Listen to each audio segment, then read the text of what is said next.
እፎይ ጠፋ ማለት ነው። ምን ነው አረገ እንዴ? አረገ እንደ ፈጣሪ እስኪ ንገሩ በአላህ። እፎይ ከዛ በኋላ አይቸው ሰምቸው አላቅም።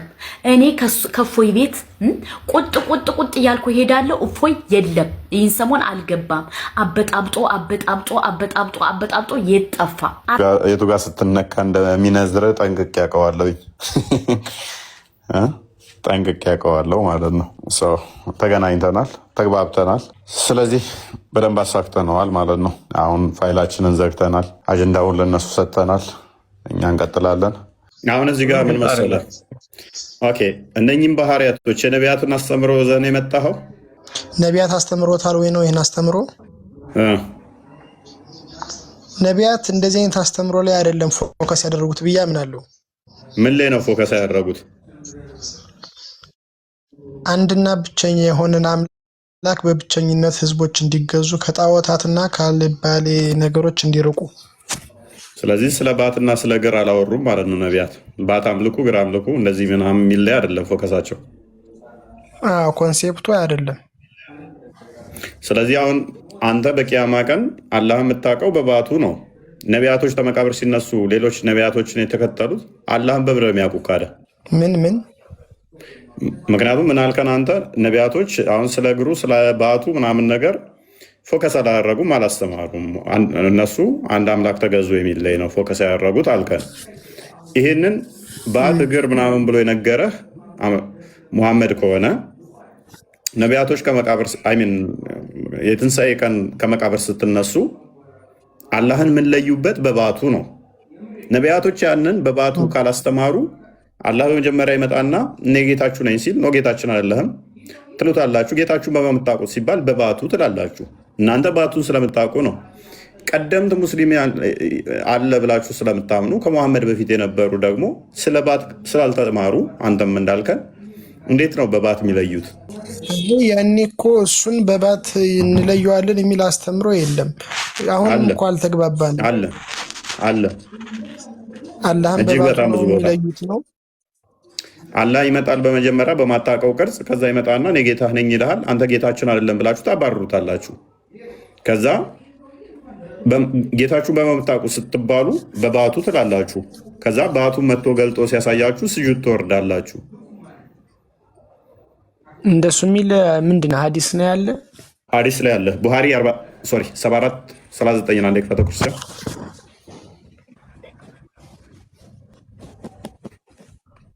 አንፎርቹኔትሊ የምታውቁት በባቱ እንደሆነ የሚናገር ሀዲስ አለ። ሙሐመድ ተናግሯል። ጌታችሁን የምታውቁት በባቱ ነው ብሎ ተናግሯል።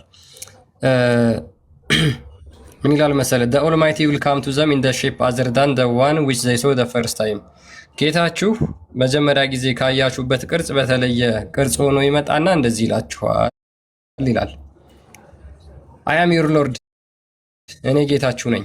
and they will say you are not our lord ሙሐመድ፣ እናንተ ደግሞ ምን ብላችሁ ትክዱታላችሁ? አላህን አንተ ጌታችን አይደለህም ትሉታላችሁ። and then it will be said to them፣ ከዛ ለነሱ እንደዚህ ይባላሉ። do you know any sign by which you can recognize him ሙሐመድ እንደምትባሉ ታውቃለህ? አላህን የምትለዩበት አንዳች ምልክት ይኖር የሆነ ትባላላችሁ። they will say the shin፣ አዎ አለ በባቱ እናውቀዋለን ይላሉ። and Allah will then uncover his shin፣ ከዛ በኋላ አላህ ባቱን ይገልጣል። whereupon every believer will prostrate before him፣ ከዛ በኋላ አማኞች ሁሉ ይሰግዱለታል ይላል። አሁን ይህን የተገለጠውን ባት የት ነው ያያችሁት? ሙሐመድ ይህንን ባቱን የት ነው ያያችሁት? የምትለዩት በባቱ ስለሆነ ማለት ነው። ከዚህ በፊት አይታችሁት ታውቃላችሁ? ምክንያቱም በቂያማ ቀን አላህን የምትለዩበት አንዳች ምልክት ይኖር የሆነ ተብላችሁ ስትጠየቁ አዎ አለ። ምንድን ነው? ባቱን። ከዛ በኋላ አላህ ይመጣና ባቱን ይገልጣል። እናንተ ሱጁድ ትወርዳላችሁ ማለት ነው። በጣም ጥሩ። ስለዚህ የአላህ በቂያማ ቀን መለያ ባቱ ነው ማለት ነው አይደል? ስለዚህ ያን ባቱን የት ነው ያያችሁት? ከዚህ በፊት ነው፣ እስከ ቂያማ ቀን ድረስ ነው። እንግዲህ እኔ ሀዲስ አላውቀውም፣ ይቅርታ። ኦኬ ያዘው። ለማንኛውም እጅግ ብዙ ቦታ ነው ያለው። ባስ ሲገለጥ ሰጋጆች ወደ መስገድ የሚጠሩበት እና የማይችሉበት ቀን የሚለውን አስተምሮ ሰምተው ከሆነ ነቢያቶች ያስተማሩት አምላካችን ነቢያቶች ያስተማሩት ነው የምትሉ ከሆነ ሙስሊሞች ያ አምላካችን ያላችሁት አካላቶች እንዳሉት ይታመናል። እነኛ አካላቶቹ ግን መሐመድ የተናገራቸው ውስን ናቸው። ባት፣ እግር፣ ሁለት እጅ፣ አንዳንዴ ሁለት ቀኝ እጅ ይኖረዋል የሚል አለ ሐዲስ ላይ ታዊል ያደርጋሉ። እሱ ጋር ሲመጡ አይደል ነው ግራና ቀኝ እጅ ግራና ቀኝ ያለው የሚሄድ የሚመጣ የሚታይ ከሆነ እሱ ግዙፍ አካል ነው ብለን ነው ምናምነው እኛ። ይሄ የፈጣሪ ባህሪ ነው፣ ሶሪ የፍጡር ባህሪ ነው እንጂ ፈጣሪ ባህሪ አይደለም ብለን ነው ምናምነው። መታየት የሚችል መሄድ መምጣት የሚነገርለት የሚታይ ግራና ቀኝ ያለው ፊትና ኋላ ያለው እርሱ የፍጡር ባህሪ ነው። ምክንያቱም ዳይሬክሽን እና ዳይሜንሽን ተሰጠኸው በኋላ በፍጡራን ካካበብከው በኋላ ፈጣሪ ሊሆን አይችልም። መጠን ከሰራለት በኋላ ማለት ነው አንዴ።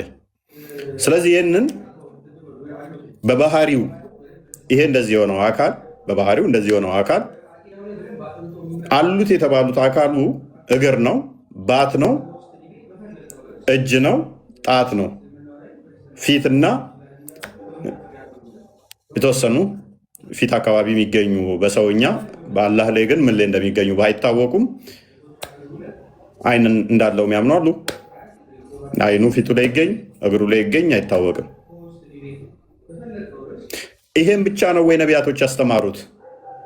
ከ124,000 ነቢያት፣ ረሱል፣ መልእክተኞች ምናምን ተደምረው ያላነሰ ለእያንዳንዱ ሀገር በገዛ ቋንቋው መልእክተኛ ልከናል ብለው ስለሚያምኑ ቁርአኑ ማለት ነው። ለምሳሌ ኢትዮጵያ ውስጥ ብቻ ከ86 በላይ ብሔር ብሔረሰብ አለ።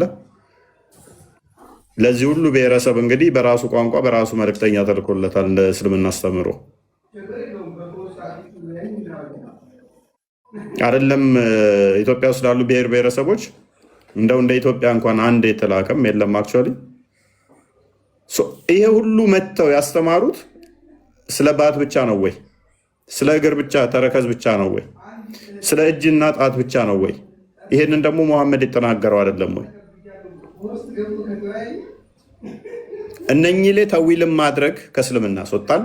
አንዷን ማስተባበል ከእስልምና ያስወጣል። ቅድም ከፍተን እንዳነበብንላችሁ አንዷን ዲናይ ማድረግ ተዊልም ማድረግ ሜታፎር ነው ብሎ እንትን ማለት ከእስልምና ያስወጣል። እስከዛሬ ያስተማሩት ይሄን ብቻ ነው። ነቢያቶች ይሄን ብቻ ነው የተናገሩት። ደግሞም ያ አካሉ የተያዘ ነው፣ የተገጣጠመ ነው፣ የተለያየ ነው፣ አይታወቅም። 14:4 አንዴ ክፈተው። አይታወቅም። ይሄ ጤናማ ነው ወይ ማለት? ግልጽና የተብራራ ቁርአን የሚባለው ምንድን ነው? የተማራችሁበት ነቢያቶች አስተምሮ ነው ከተባለ ነቢያቶች ያስተማሩት እንደዚህ ነው ወይ? አንዳንዴ ሲጨንቃቸው እናንተ መጽሐፍ ጋር መጽሐፋችሁ ላይ እንደዚህ ይላሉ። እንደዛ ከሆነ ተቀበሉታላችሁ። እሺ አምላካችሁ ለምሳሌ ጭንቅላት አለው እናንተ ብላችሁ ተቀበላላችሁ? ነው አንቀበልም፣ እኛ ጋር ስላልመጣ።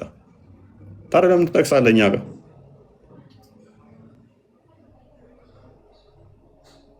እኛ በሁሉ የሞላ ከስፔስ እና ፕሌስ ውጭም ነው የሚያካብበው የለም ብለን ስንል የእናንተ ጋነምን እንኳን ለመሙላት እግሩን አምጥቶ ነው በቂያማ ቀን ስንል ነው። የእናንተም እኮ ጋነም አለን፣ የእኛማ በሁሉም የሞላ ነው ብለናል። ከወረድ ያስቀድመን ቦታ ያካብበውም ብለናል እኮ አስቀድመን። ከመልእክተኛ ማናቸውንም በደንብ አስተውሉ። ከመልእክተኛ ማናቸውንም ለነሱ ያብራራላቸው ዘንድ በወገኖቹ ቋንቋ እንጂ በሌላ አላክንም። በመልእክተኛ ለሁሉም በምንድን ነው የተላከው? በወገናቸው ቋንቋ። ሰው በወገናችን ቋንቋ የተላኩት እንደዛ ከሆነ ስለ ባት እስቲ ያብራሩልን። አሁን ባት ምንድን ነው? እጅ ምንድን ነው? መጠየቅ እችላለሁ? ቢንት ቆይ ተቀጥልና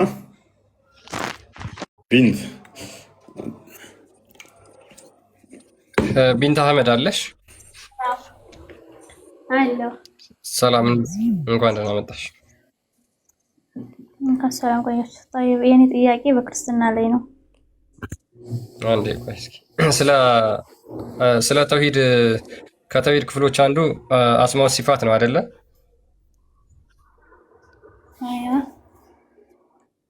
እስኪ ምን ማለት ነው? አብራሪልኝ። አስማው ሲፋትን አይ እኔ የገባሁት በክርስትና ላይ ለመጠየቅ ነው። ኖ ክርስትና ላይ መጠየቅ አይቻልም። ትችላለሽ፣ ግን ስለ ተውሂድ ተምረሻል? ብማርም እኔ ለማብራራት አልበቃሁም። ስለዚህ ጥያቄ እኔ ሌላ ነው። ስለ አስማው ሲፋት ምንም የምታውቂው ነገር የለም? እሺ እስኪ የምታውቂውን ንገሪኝ። በቃ ምንም የምታውቂው ነገር የለም? አዎ አላውቅም። በክርስትና ላይ ነው ጥያቄ ያለው።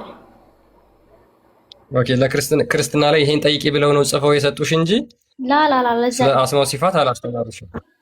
የሚቀድመው የትኛው ነው? ቆይ አንቺን ብቻ ልጠይቅሽ፣ ችግር የለውም። የሚቀድመውን ብቻ አንቺ ንገሪኝ።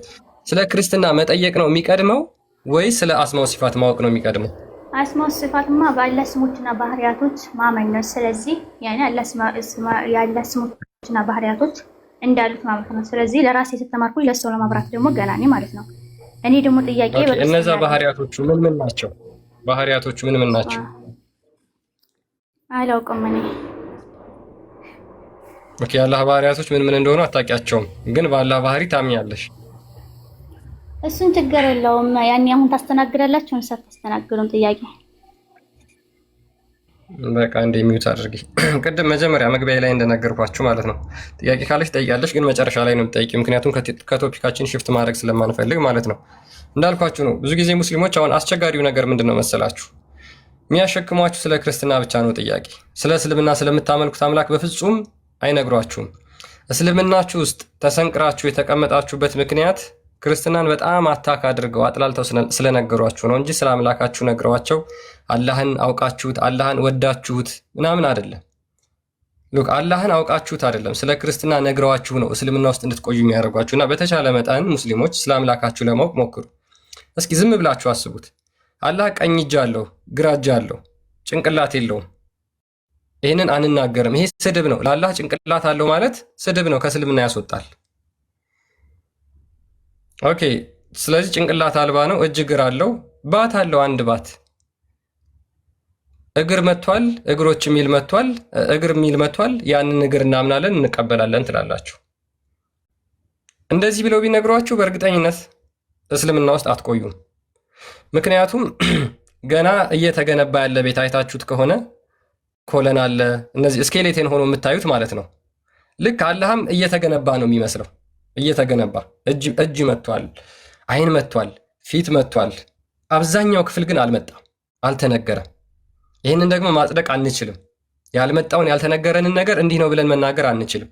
እኔ አሁን ጥያቄ ይህንን አላህ በቂያማ ቀን ስታዩት እንዴት ነው የምታዩት? በተገለጸላችሁ ነው ወይስ ባልተገለጸላችሁም ጭምር ነው የምታዩት? እስኪ መሐመድ ሜቢ ጥያቄ ግልጽ ከሆነ ይሄንን መልስልኝ።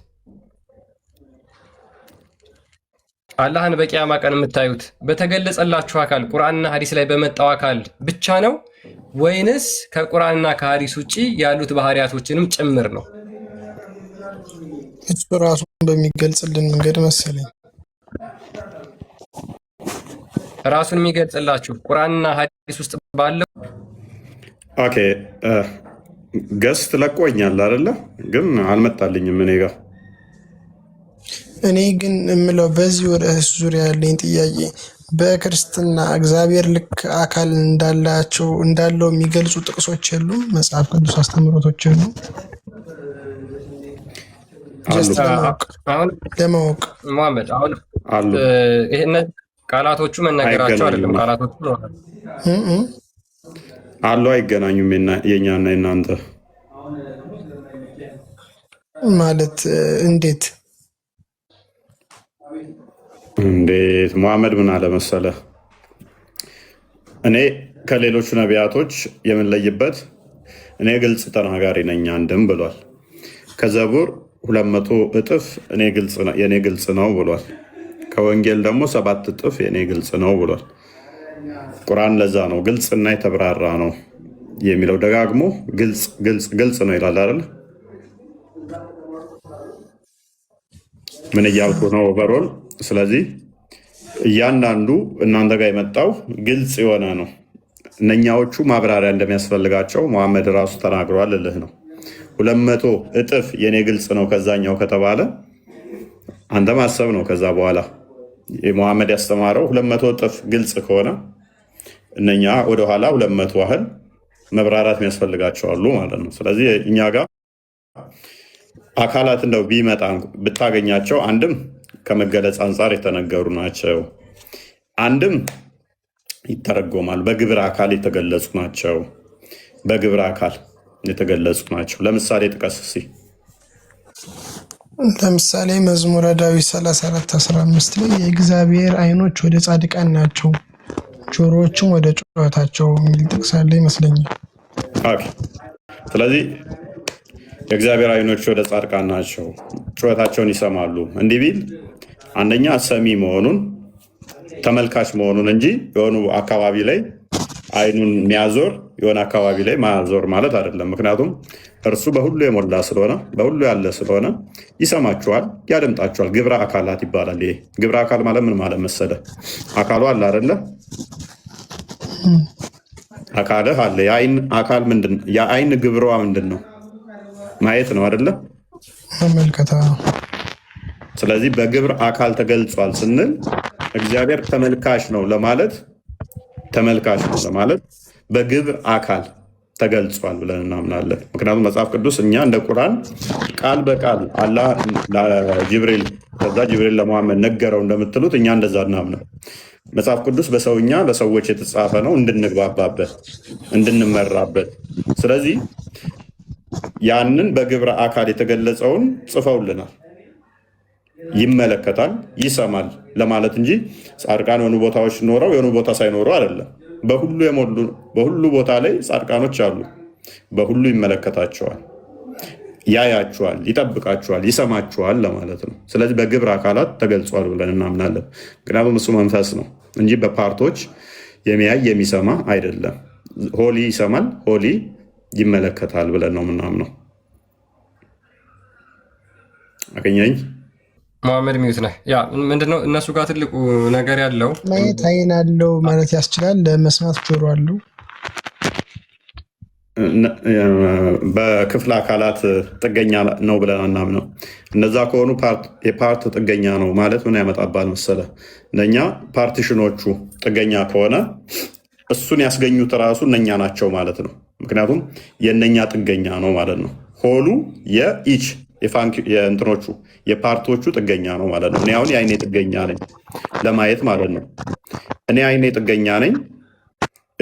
እጄ የሌላኛው አካል ጣቶቼ እጄ ጥገኛ ናቸው። እጄ መዳፉ የዚኛው ጥገኛ ነው። ይሄኛው የዚኛው ጥገኛ ነው። ይሄ ደግሞ ተፈጥሮ እንደምናውቀው የተገጣጠሙት የመከፋፈል እድላቸው ሰፊ ነው። የሚከፋፈሉ ሁሉ ደግሞ ኮራፕት ለመሆን ግልጽ ነው። ኮራፕት ይሆናሉ ማለት ነው። ይበሰብሳሉ፣ ይለያያሉ። ይሄ ደግሞ የፍጡራን ባህሪ ነው። ስለዚህ ፈጣሪ ይመለከት ዘንድ ስፔሲፊክ የሆነች ፓርት አታስፈልገው። እኛ ፍጡራን ነን አለው። ተመልሳለሽ። ስለዚህ ለማየት ማለት ያለ ዓይን ይመለከታል፣ ያለ ጆሮ ይሰማል ነው። ዓይን የምትባል የሚመለከትባት ብቻ የሆነች አለው። አዎ ዓይን የምትባል አካል የሚመለከትባት፣ ጆሮ የምትባል ለመስሚያ የምታገለግል፣ ዓይን የምትባል ደግሞ የሚያይባት አካል፣ እግር የምትባል የሚሄድባት አካል፣ እጅ የሚባል የሚይዝበት አካል፣ አንዱን ያልሆነ እጁ ዓይኑን ያልሆነ፣ ዓይኑም እግሩን ያልሆነ፣ እግሩም ጆሮውን ያልሆነ ስፔሲፊክ ፋንክሽን ያላቸው ፓርቶች እንደዚህ ፈጣሪ ያለው ብለን አናምንም። እንደዚህ በሞሉ እንደዚህ ያለው የሚባል ሁሉ ፍጡር ነው። የአትናቴዎስን ሜይ ቢ እናነብልን እንችላለን። እንዲቴል ያስቀምጠዋል። እሱም እንደዚህ ፓርቶችን እንትን የሚሉ ይሄ ፍጡር ነው። ምክንያቱም እጁ እግሩን አይመስልም። አንተ ባልከን መሰረት አሁን ዓይን የምትባል የሚያይባት አካል ካለችው፣ ጆሮ የምትባል ደግሞ የሚሰማባት ፓርት ካለችው፣ እግር የምትባል ደግሞ የሚሄድበት ካለችው፣ እግሩ ጆሮውን አይደለም፣ ጆሮ እግሩን አይደለም፣ ዓይኑ ፊቱን አይደለም። አንዱ ከአንዱ ይለያያሉ። እንኳን ሌላውን አለመምሰል ከራሱ ጋር የማይመሳሰል ይሆናል ማለት ነው። ፈጣሪ ራሱ ቡራቡሬ ራሱ ላይ ያለ ይሆናል። ከዛስ የነኛ ጥገኛ ይሆናል። ለመስራት እጅ ያስፈልገዋል፣ ለመሄድ እግር ያስፈልገዋል፣ ለማየት ዓይን ያስፈልገዋል ማለት ነው። ግን ይመለከታልም ይሰማልም ነው። ግን ያን ይመለከታልና ይሰማል የሚለውን ባህሪ ትቀበለዋለህ አንተ። አሁን ያያልም ጩኸታቸውንም ይሰማልም። ግን ሲያይና ሲሰማ እንዳልከኝ ከሆነ ለመስማት በጆሮ አይደለም፣ ለማየት ደግሞ በዓይኑ አይደለም ነው። አይን ጆሮ የምትባል ፓርቶችን አናጸድቅም። ፓርቶች ሆኑ በፓርቶች የተገነባ ነው። እነኛ ፓርቶች ደግሞ ስፔሲፊክ ፋንክሽን አላቸው ብለን አናምነው። ምክንያቱም ፓርቶች ከሆነ የፓርቶች ስብስብ የሆነና እሱ ፍጡር ይሆናል። እኔ አሁን የፓርቶች ስብስብ ነኝ። አይን የምትባል ማይባት አለችኝ፣ ጆሮ የምትባል ምሰማባት አለችኝ። ይሄ ጆሮዬ ምሰማበት እንጂ ማይበት አይደለም። ይሄ አይኔ የማይበት እንጂ የምሰማበት አይደለም። እግሬ የሚሄድበት እንጂ የማሸትበት አይደለም። ፈጣሪ እንደዚህ የፓርቶች ስብስብ ድምር ውጤት አይደለም። ይሄ አማልክት ያደርገዋል። እሱ ወደ የአማልክት ስብስብ የጣዖታት ስብስብ ነው የሚያደርገው። ለፈጣሪ እንዲህ ካጸደቅን ማለት ነው። ፈጣሪ እንደዚህ አይደለም። ፕላስ ደግሞ እናንተ ጋር ወረስቱ ምን እንደሆን ታውቃለህ? እንደው ብናጸድቅ እንኳን ለእናንተ የሚከፋውን ላሳየ። እነኚህ ፓርቶቹ የሚታዩ ናቸው፣ የተገደቡም ናቸው። መሄድ መምጣት የሚነገሩለት ነው። የእናንተው በደንብ አስተውል። ይሄዳል፣ ይመጣል፣ ይታያል ተብሎ ደግሞ ይነገርለታል። እኛ ጋር በምን አይነገር መሰለ? ለፈጣሪ ክበባት የለውም፣ እላይ የለውም፣ እታች የለውም፣ ጎን የለውም፣ ፊት የለውም፣ ኋላ የለውም፣ ጀርባ የለውም፣ ግራ የለውም፣ ቀኝ የለውም። መታየት እነኚህ ለፈጣሪ አይነገሩም። እነኚህ ሁሉ የፍጡራን ባህሪ ናቸው። ፈጣሪ ሲምፕል ነው፣ ኮምፓውንድ አይደለም፣ የፓርቶች ስብስብ አይደለም ብለን ምናምነው። ምክንያቱም በተደጋጋሚ መጽሐፍ ቅዱስ ላይ መዝሙረ ዳዊት ራሱ አንተ በጠቀስከው ለምሳሌ አይሄድም አይመጣም ስትል አይንቀሳቀስም ማለት ለምሳሌ ይሄን ያልከኝ በሌሊቱ 1/3 አላህ ይወርዳል ከሚለው ተመርኩዘ መሰለኝ። እሱ ላይ ብቻ ተገኛውኝ ሳይሆን የአንተን ለጊዜው ተወና የራሴን ነው የነገርኩ። የራሴን ለመለኮት እነኛ አይነገሩለትም እኮና መውጣት መውረድ የሚል ባህሪ የለውም ነው እሱ። መለኮት በባህሪው የለበትም። ምክንያቱም ጥቅስ አይቼ ነበረ ሰዎች የሰሩትን ግንብና ህንፃ ለማየት ይወርዳል የሚለውን ታብራራልኛለህ? መገለጥ ቅድም ምን ብያለሁ መሰለ? በመገለጥ የሚነገሩ አሉ። መገለጥ ማለት ምንድነው? ለእኛ ሲገለጥ ግን ሎክ ለሰዎች መገለጥ እሱ ሪቪሌሽን ይባላል። በመገለጥ የሆኑ ናቸው። መገለጥ ነው እሱ። በተለያየ ፎርም ነው የተገለጠው። ለምሳሌ በመጽሐፍ ብሉይ ኪዳን ላይ ስትሄድ በተለያየ ሁኔታ ላይ በተለያየ መልኩ ለተለያየ ነቢያቶች ተገልጾላቸዋል። ያ መገለጽ ነው። ምክንያቱም አይናችን ኮምፐሬንድ ማድረግ የሚችለው እኛ ልናይ በምንችለው ወደኛ ዝቅ ብሎ አስቀድሞ በብሉይ ኪዳን ላይ ወደፊት ክርስቶስ በስጋ ቃል በስጋ እንደሚገለጥ ያንን ወደፊት እያሳያቸው ነው። ያንን ግልጠቱን በመገለጥ ሁኔታ በመገለጥ ነው እንጂ በባህሪው አይደለም። በባህሪውማ ሁሉን የሞላ ነው፣ መንፈስ ነው፣ አይታይም። አንደኛ ጢሞቴዎስ ምዕራፍ 1 ቁጥር 17 ላይ፣ አንደኛ ጢሞቴዎስ ምዕራፍ 6 ቁጥር 16 ላይ እንዲሁም ዮሐንስ ወንጌል ምዕራፍ 1 ቁጥር 18 ላይ እግዚአብሔር አይታይም። መዝሙረ ዳዊት ምዕራፍ 139 ከቁጥር 7 እስከ 9 ደግሞ በሁሉ የሞላ ነው። ዮሐንስ ወንጌል ምዕራፍ 4 ቁጥር 24 ላይ እግዚአብሔር መንፈስ ነው። ሉቃስ ወንጌል ምዕራፍ 24 ቁጥር 39 ላይ ራሱ ክርስቶስ ኑ እጄ እንዳሱት ንኩት፣ መንፈስ ስጋና ደም የለውም ማለት አይነካም፣ አይዳሰስም፣ አይታይም መንፈስ አለ። ስለዚህ መንፈስ መንፈስ ከሆነ እግዚአብሔር በሁሉ የሞላ ከሆነ ማይታይ ከሆነ ለእነኛ ግን መገለጥ ነው። ለምሳሌ ሙሐመድ አላህም በህልም አይቶታል፣ ቆንጆ ሆኖ አይቶታል። ያ መገለጥ ነው፣ መገለጥ ይባላል፣ ሪቪሌሽን። እነኛም ነቢያቶቹ በመገለጥ መልክ ሲያዩ ነበረ። አንደኛ ቴዎፋኒ የምታነበው ካለ ቀጥልሽ። እሱ ኦሪት ዘፍጥረት ምዕራፍ 11 ቁጥር 5 ላይ ብዙ ጊዜ ሙስሊሞች ይቺ ነገር ያነሷታል። አላህ ከሌሊቱ 1/3 ክፍል ሲቀር ይወርዳል የሚለውን የእናንተ ኤግዛክትሊ ይወርዳል ነው፣ ተንቀሳቅሶ ነው የሚወርደው። እኛ እግዚአብሔር እንደዚህ በአንድ ቦታ ተወስኖ ከዛ በኋላ ወደ ሌላ ቦታ መሄድ ሲፈልግ ከዛ ከነበረበት ቦታ ጎድሎ ወደ ሌላ ቦታ ይሄዳል ብለን በፍጹም አናምንም። ምክንያቱም እሱ ሰማይና ምድርን የሞላ ስለሆነ ማለት ነው። መዝሙረ ዳዊት መዝሙር 139 ላይ እንደሚናገረው ሰው ሰማያትንም ምድርን የሞላ ነው። እግዚአብሔር እዚህ አለ እዚህ የለም የምትለው አይደለም። በአንድ ቦታ የተገደበ በአንድ ቦታ የሚታጣ ከአንድ ቦታ ተንቀሳቅሶ ወደ ሌላ ቦታ ሲሄድ እዛ የነበረበት ላይ የታጣ አሁን ደግሞ የመጣበት ላይ የሚገኝ እንደዛ አድርገን በፍጹም እንዳትስለው። እሺ ይሄ ወረደ የሚለውን ዘፍጥረት 11:5 ላይ ያለውን በቃ በግብር ተገለጠ ማለት ነው። በግብር ተገለጠ። አንድምታውን እንኳን ብታዩ ምን ይላል? ጌታም ተንኮላቸውን አውቆባቸው በእግር ያይደለ በግብር ወዳሉበት ሀገር መጣባቸው ይላል። በምን? በግብር በግብር መጣባቸው። ሰብአ ሰናወር የሰሩትን ግንብ ገልብጦ ይጥልባቸው ዘንድ የመጣባቸው ምንድን ነው? ያንን ቁጣውን ገለጠባቸው፣ በግብር አሳያቸው። እነዛ ሲሰሩ የነበረውን የክፋታቸውን ስራ ምን አድርጎ ገለጠባቸው ማለት ነው? በግብር መጣባቸውና አሳያቸው ማለት ነው እንጂ እንደዚህ በእግሩ ወረደ እየበረረ ወረደ ምናምን የሚባል ነገር የለም። ምክንያቱም እሱ እንደዚህ አይነት አካላት ክፍሎች ኖሮት በነዛ አካላት ክፍሎች ላይ ጥገኛ ሆኖ እነዛን የሚጠቀም አይደለም። ምክንያቱም እሱ ምንድነው? መንፈስ ነው። እርሱ በሁሉ የሞላ ነው። እርሱ እኛል እዚህ ጋር ብዙ ጊዜ ያነሱታል። ዘፍጥረት 11:5 ላይ እግዚአብሔርም የሰው ልጆች የሰሩትን ከተማና ግንብ ለማየት ወረደ የሚለው እዚህ ጋር ዳይሬክትሊ ወረደ ነው የሚለው ጥቅሱና ቅድም እኮ እያለ ነበረ። አንደኛ መጽሐፍ ቅዱስ እንደዚህ አይነት ቃላቶችን ብታገኝ በግብረ አካላት ከመገለጥ አንጻር የሚነገሩ ናቸው። ይኸው አሁን እኮ እስካሁን ያስረዳው እኮ እሱን ነው። በምንድን ነው የወረደባቸው? ይኸው አሁን አንተ እንዳሰብከው እንዳልሆነ ለራሱ ለመመልከት ወረደ ነው እኮ የሚለው። ግንቦችን ለማየት ወረደ ይላል። የሰው ልጆች የሰሩት በመጀመሪያ እግዚአብሔር ሁሉም ቦታ አለ ግን ወረደ ከሆነ ቦታ ወደሆነ ቦታ እንደተሸጋገረ ያመለክታል አይደል? እሱ እንደማያመለክተው ምን እንደምታውቅ ታውቃለህ? አንድ የመጽሐፍ ቅዱስ ክፍል ጠቅሼ ሜይ ቢ ጥሩ ልጅ ስለሆንክ ላሳይህ። መዝሙር 139 ላይ ያለውን ላሳይህ። ያ ምን ይላል መሰለህ?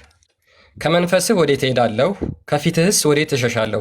ወደ ሰማይ ብወጣ አንተ በዚያ ነህ፣ ወደ ሲኦልም ብወርድ በዚያ አለህ። እንደ ንስር የንጋት ክንፍ ብወስድ እስከ ባህር መጨረሻ ብበር በዚያ እጅህ ትመራኛለች፣ ቀኝህም ትይዘኛለች ይላል።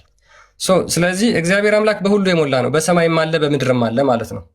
ስለዚህ ወረደ የሚለው እዛ ጋር ምን ለማለት ነው ብለህ ትጠይቃለህ እንጂ አይ የሆነ ቦታ ተገድቦ ስለነበረ ከዛ በኋላ እዛ ቦታ ላይ ስለሌለ እነሱን ለማየት ወረደ፣ እሱ አያስይዝም ማለት። እግዚአብሔር አምላክ በሁሉም ቦታ የሞላ ነው ስትለኝ በእውቀት ነው ወይስ በአካል? አንድ ሰውን አንብብለትና ዮሐንስ አፈወርቅ አስቀምጠዋል። እዚህ ጋር ገብቶሃል። ግን በእውቀት ነው በአካል ነው በሁሉም ቦታ የሞላ ነው ስትለኝ? በሁሉ በአካል የሞላ ነው እሱ በባህሪው። በአካልም ዓለምን ያጠቃልለ ነው የሞላ ነው ነው በአካሉም የሞላ ነው። ነች ቅዱስ ጴጥሮስ እንደሚናገረው ዓለሙን በመዳፉ ያለች ነች። እሱ ምንም ያካብበው ነገር የለም። ኦኬ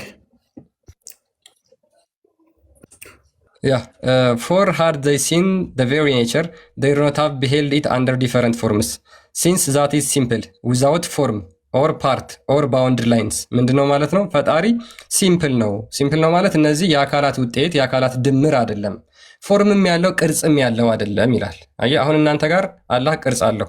ሙሐመድ እንደተናገረው አላህን በሚያምር ፎርም በሚያምር ቅርጽ አየሁት ብሎ ስለተናገረ ማለት ነው። አየው፣ እኛ ጋር ግን አምላክ ቅርጽ የለውም። ኦር ፓርቶች የተለያዩ ፓርቶች ውጤት አይደለም። ኦር ባውንዲንግ ላይን የሚወሰንበት መስመርም የለውም። ኢት ሲትስ ኖት አይቀመጥም፣ ኖር ስታንድስ አይቆምም፣ ኖር ዎክስ አይንቀሳቀስም። ዲስ ቲንግስ ቢሎንግስ ኦል ቱ ቦዲስ እነዚህ ሁሉ የሚነገሩት ክፍለ አካላት ላሉት ነገር ነው። በት ሃው ኢዝ ሂ ኦንሊ ኖውስ። አይተዋል። ስለዚህ እነዚህ ነገሮች በሙሉ የሚነገሩት ክፍለ አካላት ላሉት አካል ነው እንጂ ክፍለ አካላት ለሌሉት አካል በሙሉ ለሞላ አካል እንደዚህ አይነገርም ማለት ነው። ቴንክ ዩ። መሄድ፣ መምጣት፣ መቀመጥ፣ መቆም እነኛ አይነገሩም። በብሉይ ኪዳን ላይ ቴዎፋኒ አለ፣ በመገለጥ የተነገሩ አሉ። ያ ማለት ግን ሊትራሊ በባህሪው እግዚአብሔር እንደዛ ነው ማለት አይደለም። ልክ ሙሐመድ ለምሳሌ አላህን እብኑ ተይሚያ እንደሚያስቀምጠው ፍሪዛም ሆኖ አረንጓዴ ቦታ ላይ አየሁት በመገለጥ ብሎ ያንን ልክ እንደዛ ማለት ነው። በመገለጥ በብሉይ ኪዳን ይተነገራል። ፈጣሪ ግን ምንድነው? ሲምፕል ነው። ዊዛውት ፎርም ዊዛውት ፓርት የሆነ ቅርጽ ሰጥተ የሚታይ የሚመጣ የሚቀመጥ የሚቆም አይደለም። ስለዚህ አሁን ወደ አስማው ሲፋት እንመለስና ባክ እናድርገው። አስማው ሲፋት ላይ ስንመጣ እንግዲህ ነቢያቶች ያስተማሩት ከሆነ አስማው ሲፋትን ሞር ፎከስ የተደረገው ሙሐመድ ያስተማረው ብቻ አይደለም ወይ? ከአስማው ሲፋት ውስጥ ነቢያት ካስተማሩት ለምሳሌ ሙሴ ካስተማረው ከአስማው ሲፋት ውስጥ በተለይም ተዛት ውስጥ የምታጸድቁት ምን አለ? ምን አለ? ኢሳያስ ካስተማረው ወይንም ዳውድ ብትሉት ካስተማረው ምን አለ ለምሳሌ? ምክንያቱም ነቢያቶች ሳታበላልጡ ሁሉንም እመኑባቸው ተብላችሁ ስለምታምኑ ምን የምታምኑበት አለ? ሜይ ቢ ፋቲሃ የሚል አለ። ቀጥል እስኪ። ፋቲሃ አለ። የወሴት ስም እኮ ነው። ፋቲሃ ከሆነ ፋቲሃ አክቹዋሊ ኦኬ። አቤት እንኳን ደህና መጣሽ። ይመስገነው። እንኳን ደህና ቆያችሁ። ጥያቄ አለኝ መጠየቅ እችላለሁ? ትጠይቂያለሽ። አንዴ መልሽልንና እኛን ምን ልመልስ? ተውሂድ አስማው ስፋትን በተውሂድ ታምኛለሽ? አዎ። ኦኬ። ተውሂድ በሶስት ይከፈላል። አይዋ አስማው ስፋት ማለት በአላህ ስሞች ማመን ማለት ነው። ባህሪያት ስሞችና ባህሪያት። አስማው ማለት በአረበኛ ስም ማለት ነው። ኦኬ። ሲፋት ደግሞ ባህሪያት ነው። ስለዚህ በአላህ ባህሪያት ስሞች ማመን ማለት ነው። ሌላ ጥያቄ? ለምሳሌ ከባህሪያቶች ውስጥ ለጥያቄ ነው የገባሁት። ቆይ ትጠይቂያለሽ። ከባህሪያቶች ለምሳሌ የምታምኛቸው ማለት ከምታምኚው ከአላህ ባህሪያት ውስጥ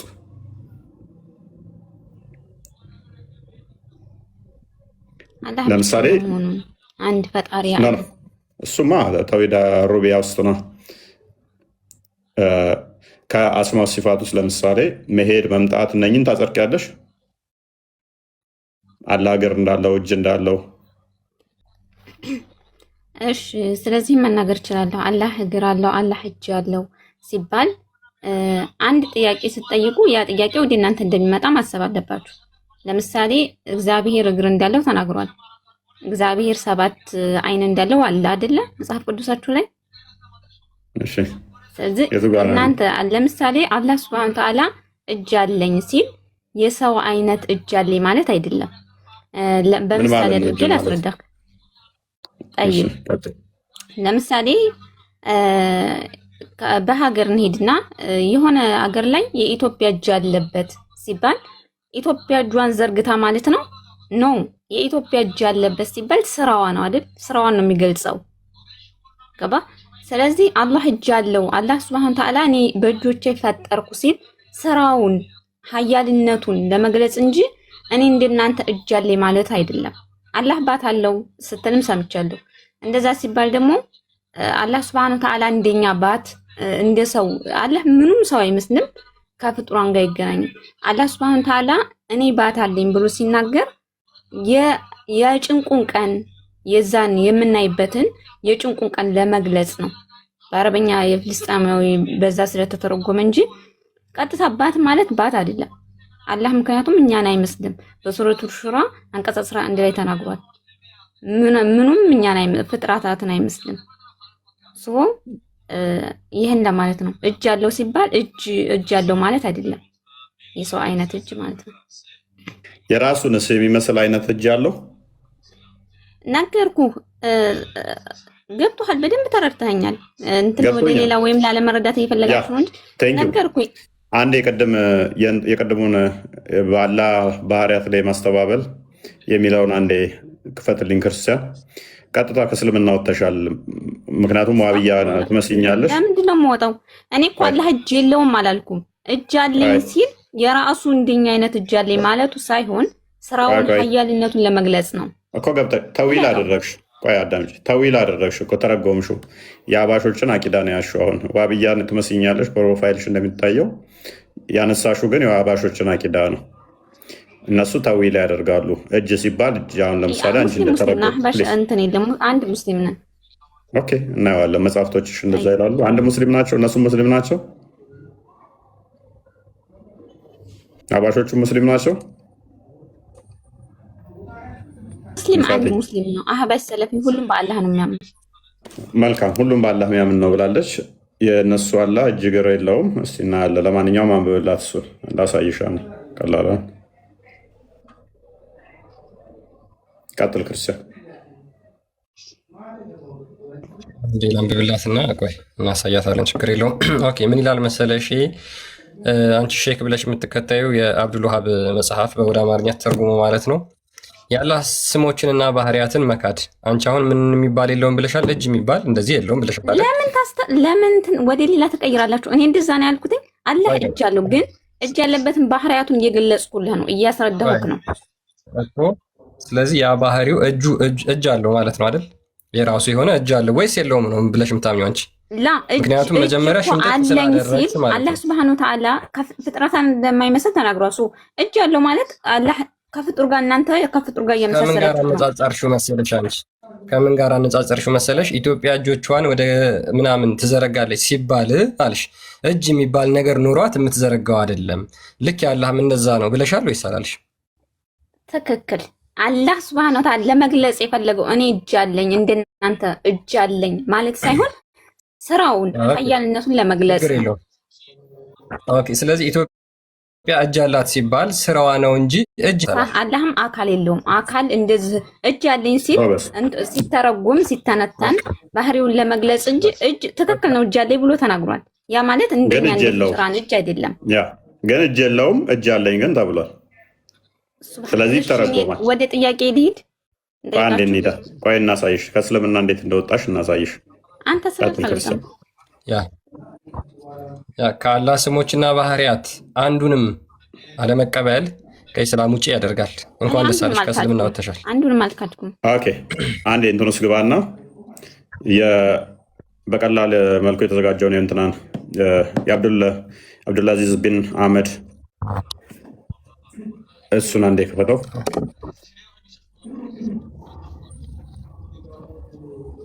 ሶስተኛ የሚለውን አንዴ አንብበው እስኪ ትንሽ አስጠጋው። ተውሂድ አስማ ሶስት ሲፋት የሚለውን ራይ አንብበው። ያ ተውሂድ አስማ ወሲፋት እርሱም የአላህን ስሞችና በባህሪያቱ ብቸኛ መሆኑን ማወቅና ማመን ነው። ይህን የሚያረጋግጠው አላህ እርሱ ለራሱ ያጸደቃቸው ስሞችና መልካም መገለጫ ባህሪያት እንደዚሁም በመልእክተኛው አማካኝነት የጸደቁትን ስሞችና ባህሪያት በፍጡራን ስሞችና ባህሪያት ሳናመሳስል ወይንም ትርጉም ሳናዛባ አንዴ በፍጡራን ስሞችና ባህሪያት ሳናመሳስል ወይንም ትርጉም ሳናዛባ ወይንም ትርጉም አልባ ሳናደርግ በቀጥታ ቃሉ በሚሰጠው ትርጉም መሰረት ስናምን ብቻ ነው። ፈቲ ምን አይነት ተሳስሽ መሰለሽ? በመጀመሪያ ከፍጡር ጋር መሳሰልሽና ምድር ኢትዮጵያ ለምሳሌ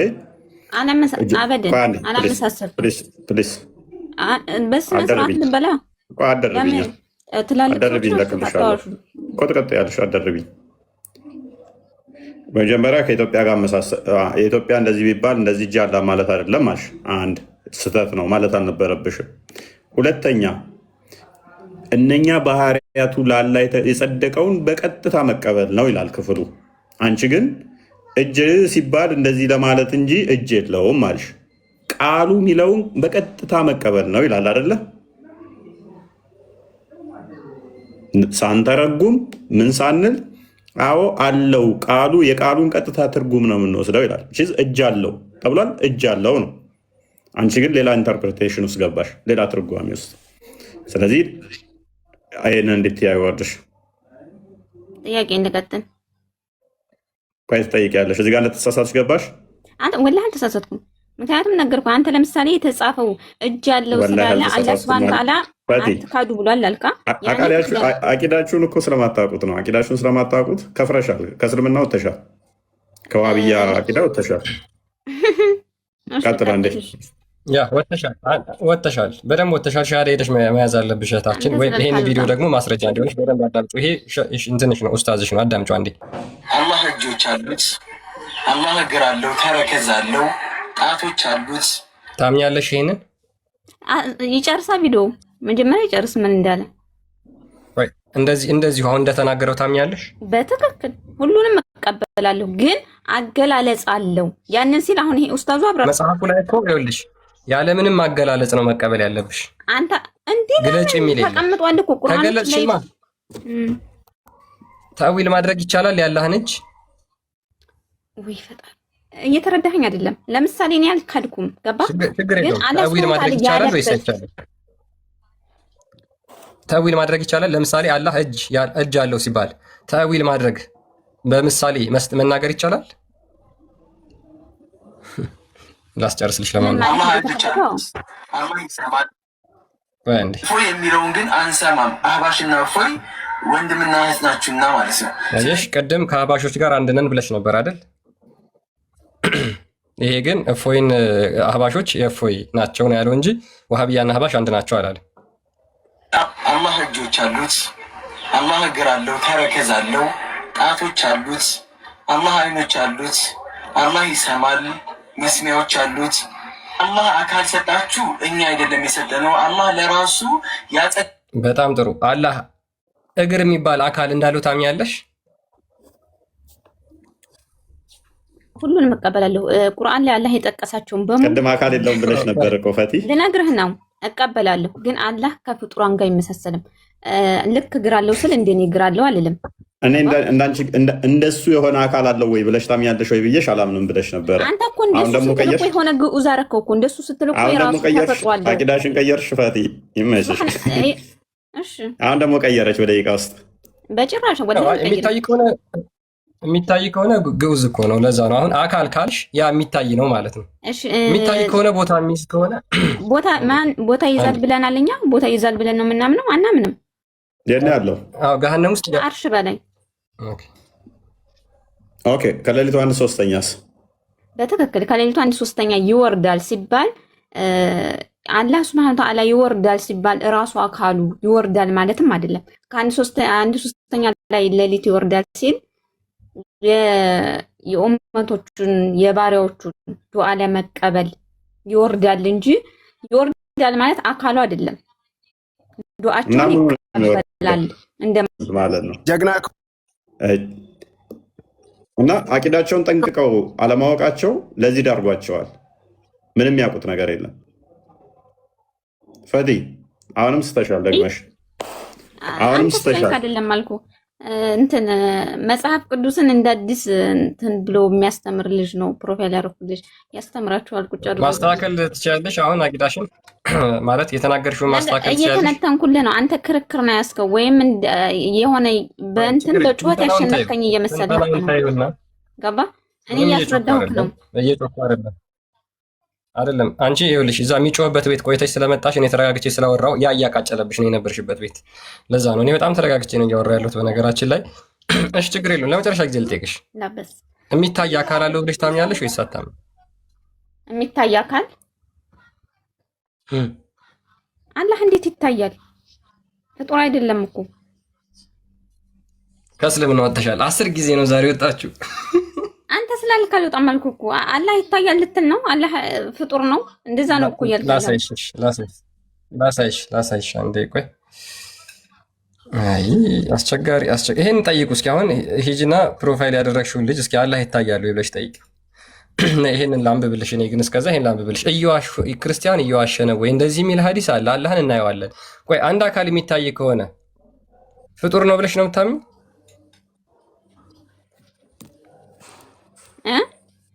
ላንብብልሽ። ኤኒዌይስ ላንብብልሽ። እሺ ቡኻሪ 7439 ላይ ምን ይላል መሰለሽ? አቡ ሳይድ አልኩድሪ እንደተረከው ይልና የሙሐመድ ሰሃቦች ሙሐመድን ጠይቀውት ነበር። ምን ብለው መሰለሽ? የአላህ መልእክተኛ ሆይ አላህን በቂያማ ቀን እናየዋለን ብለው ጠየቁት። በቂያማ ቀን ነው ጥያቄ ጠየቁት። በቂያማ ቀን አላልኩም። እዚህ አላልኩም። አላህ የሚታይ አካል አለ ወይ? በቂያማ ቀን አዎ ትክክል እንደምናየው ተነግሮናል። በጣም ጥሩ። እሺ በቂያማ ቀን የሚታይ አካል አለው ብለሽ ታምኛለሽ?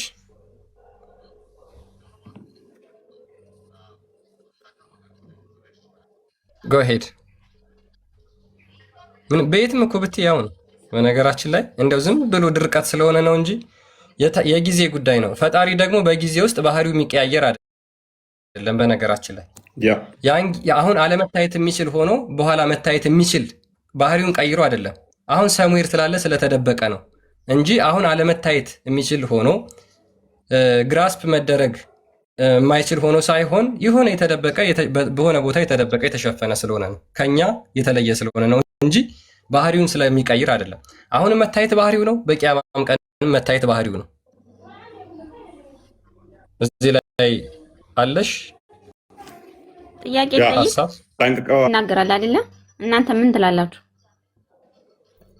የቱ ጋር ነው? ምን ይላል? እግር እንዳለው አይናገርም። ጥቀሹ።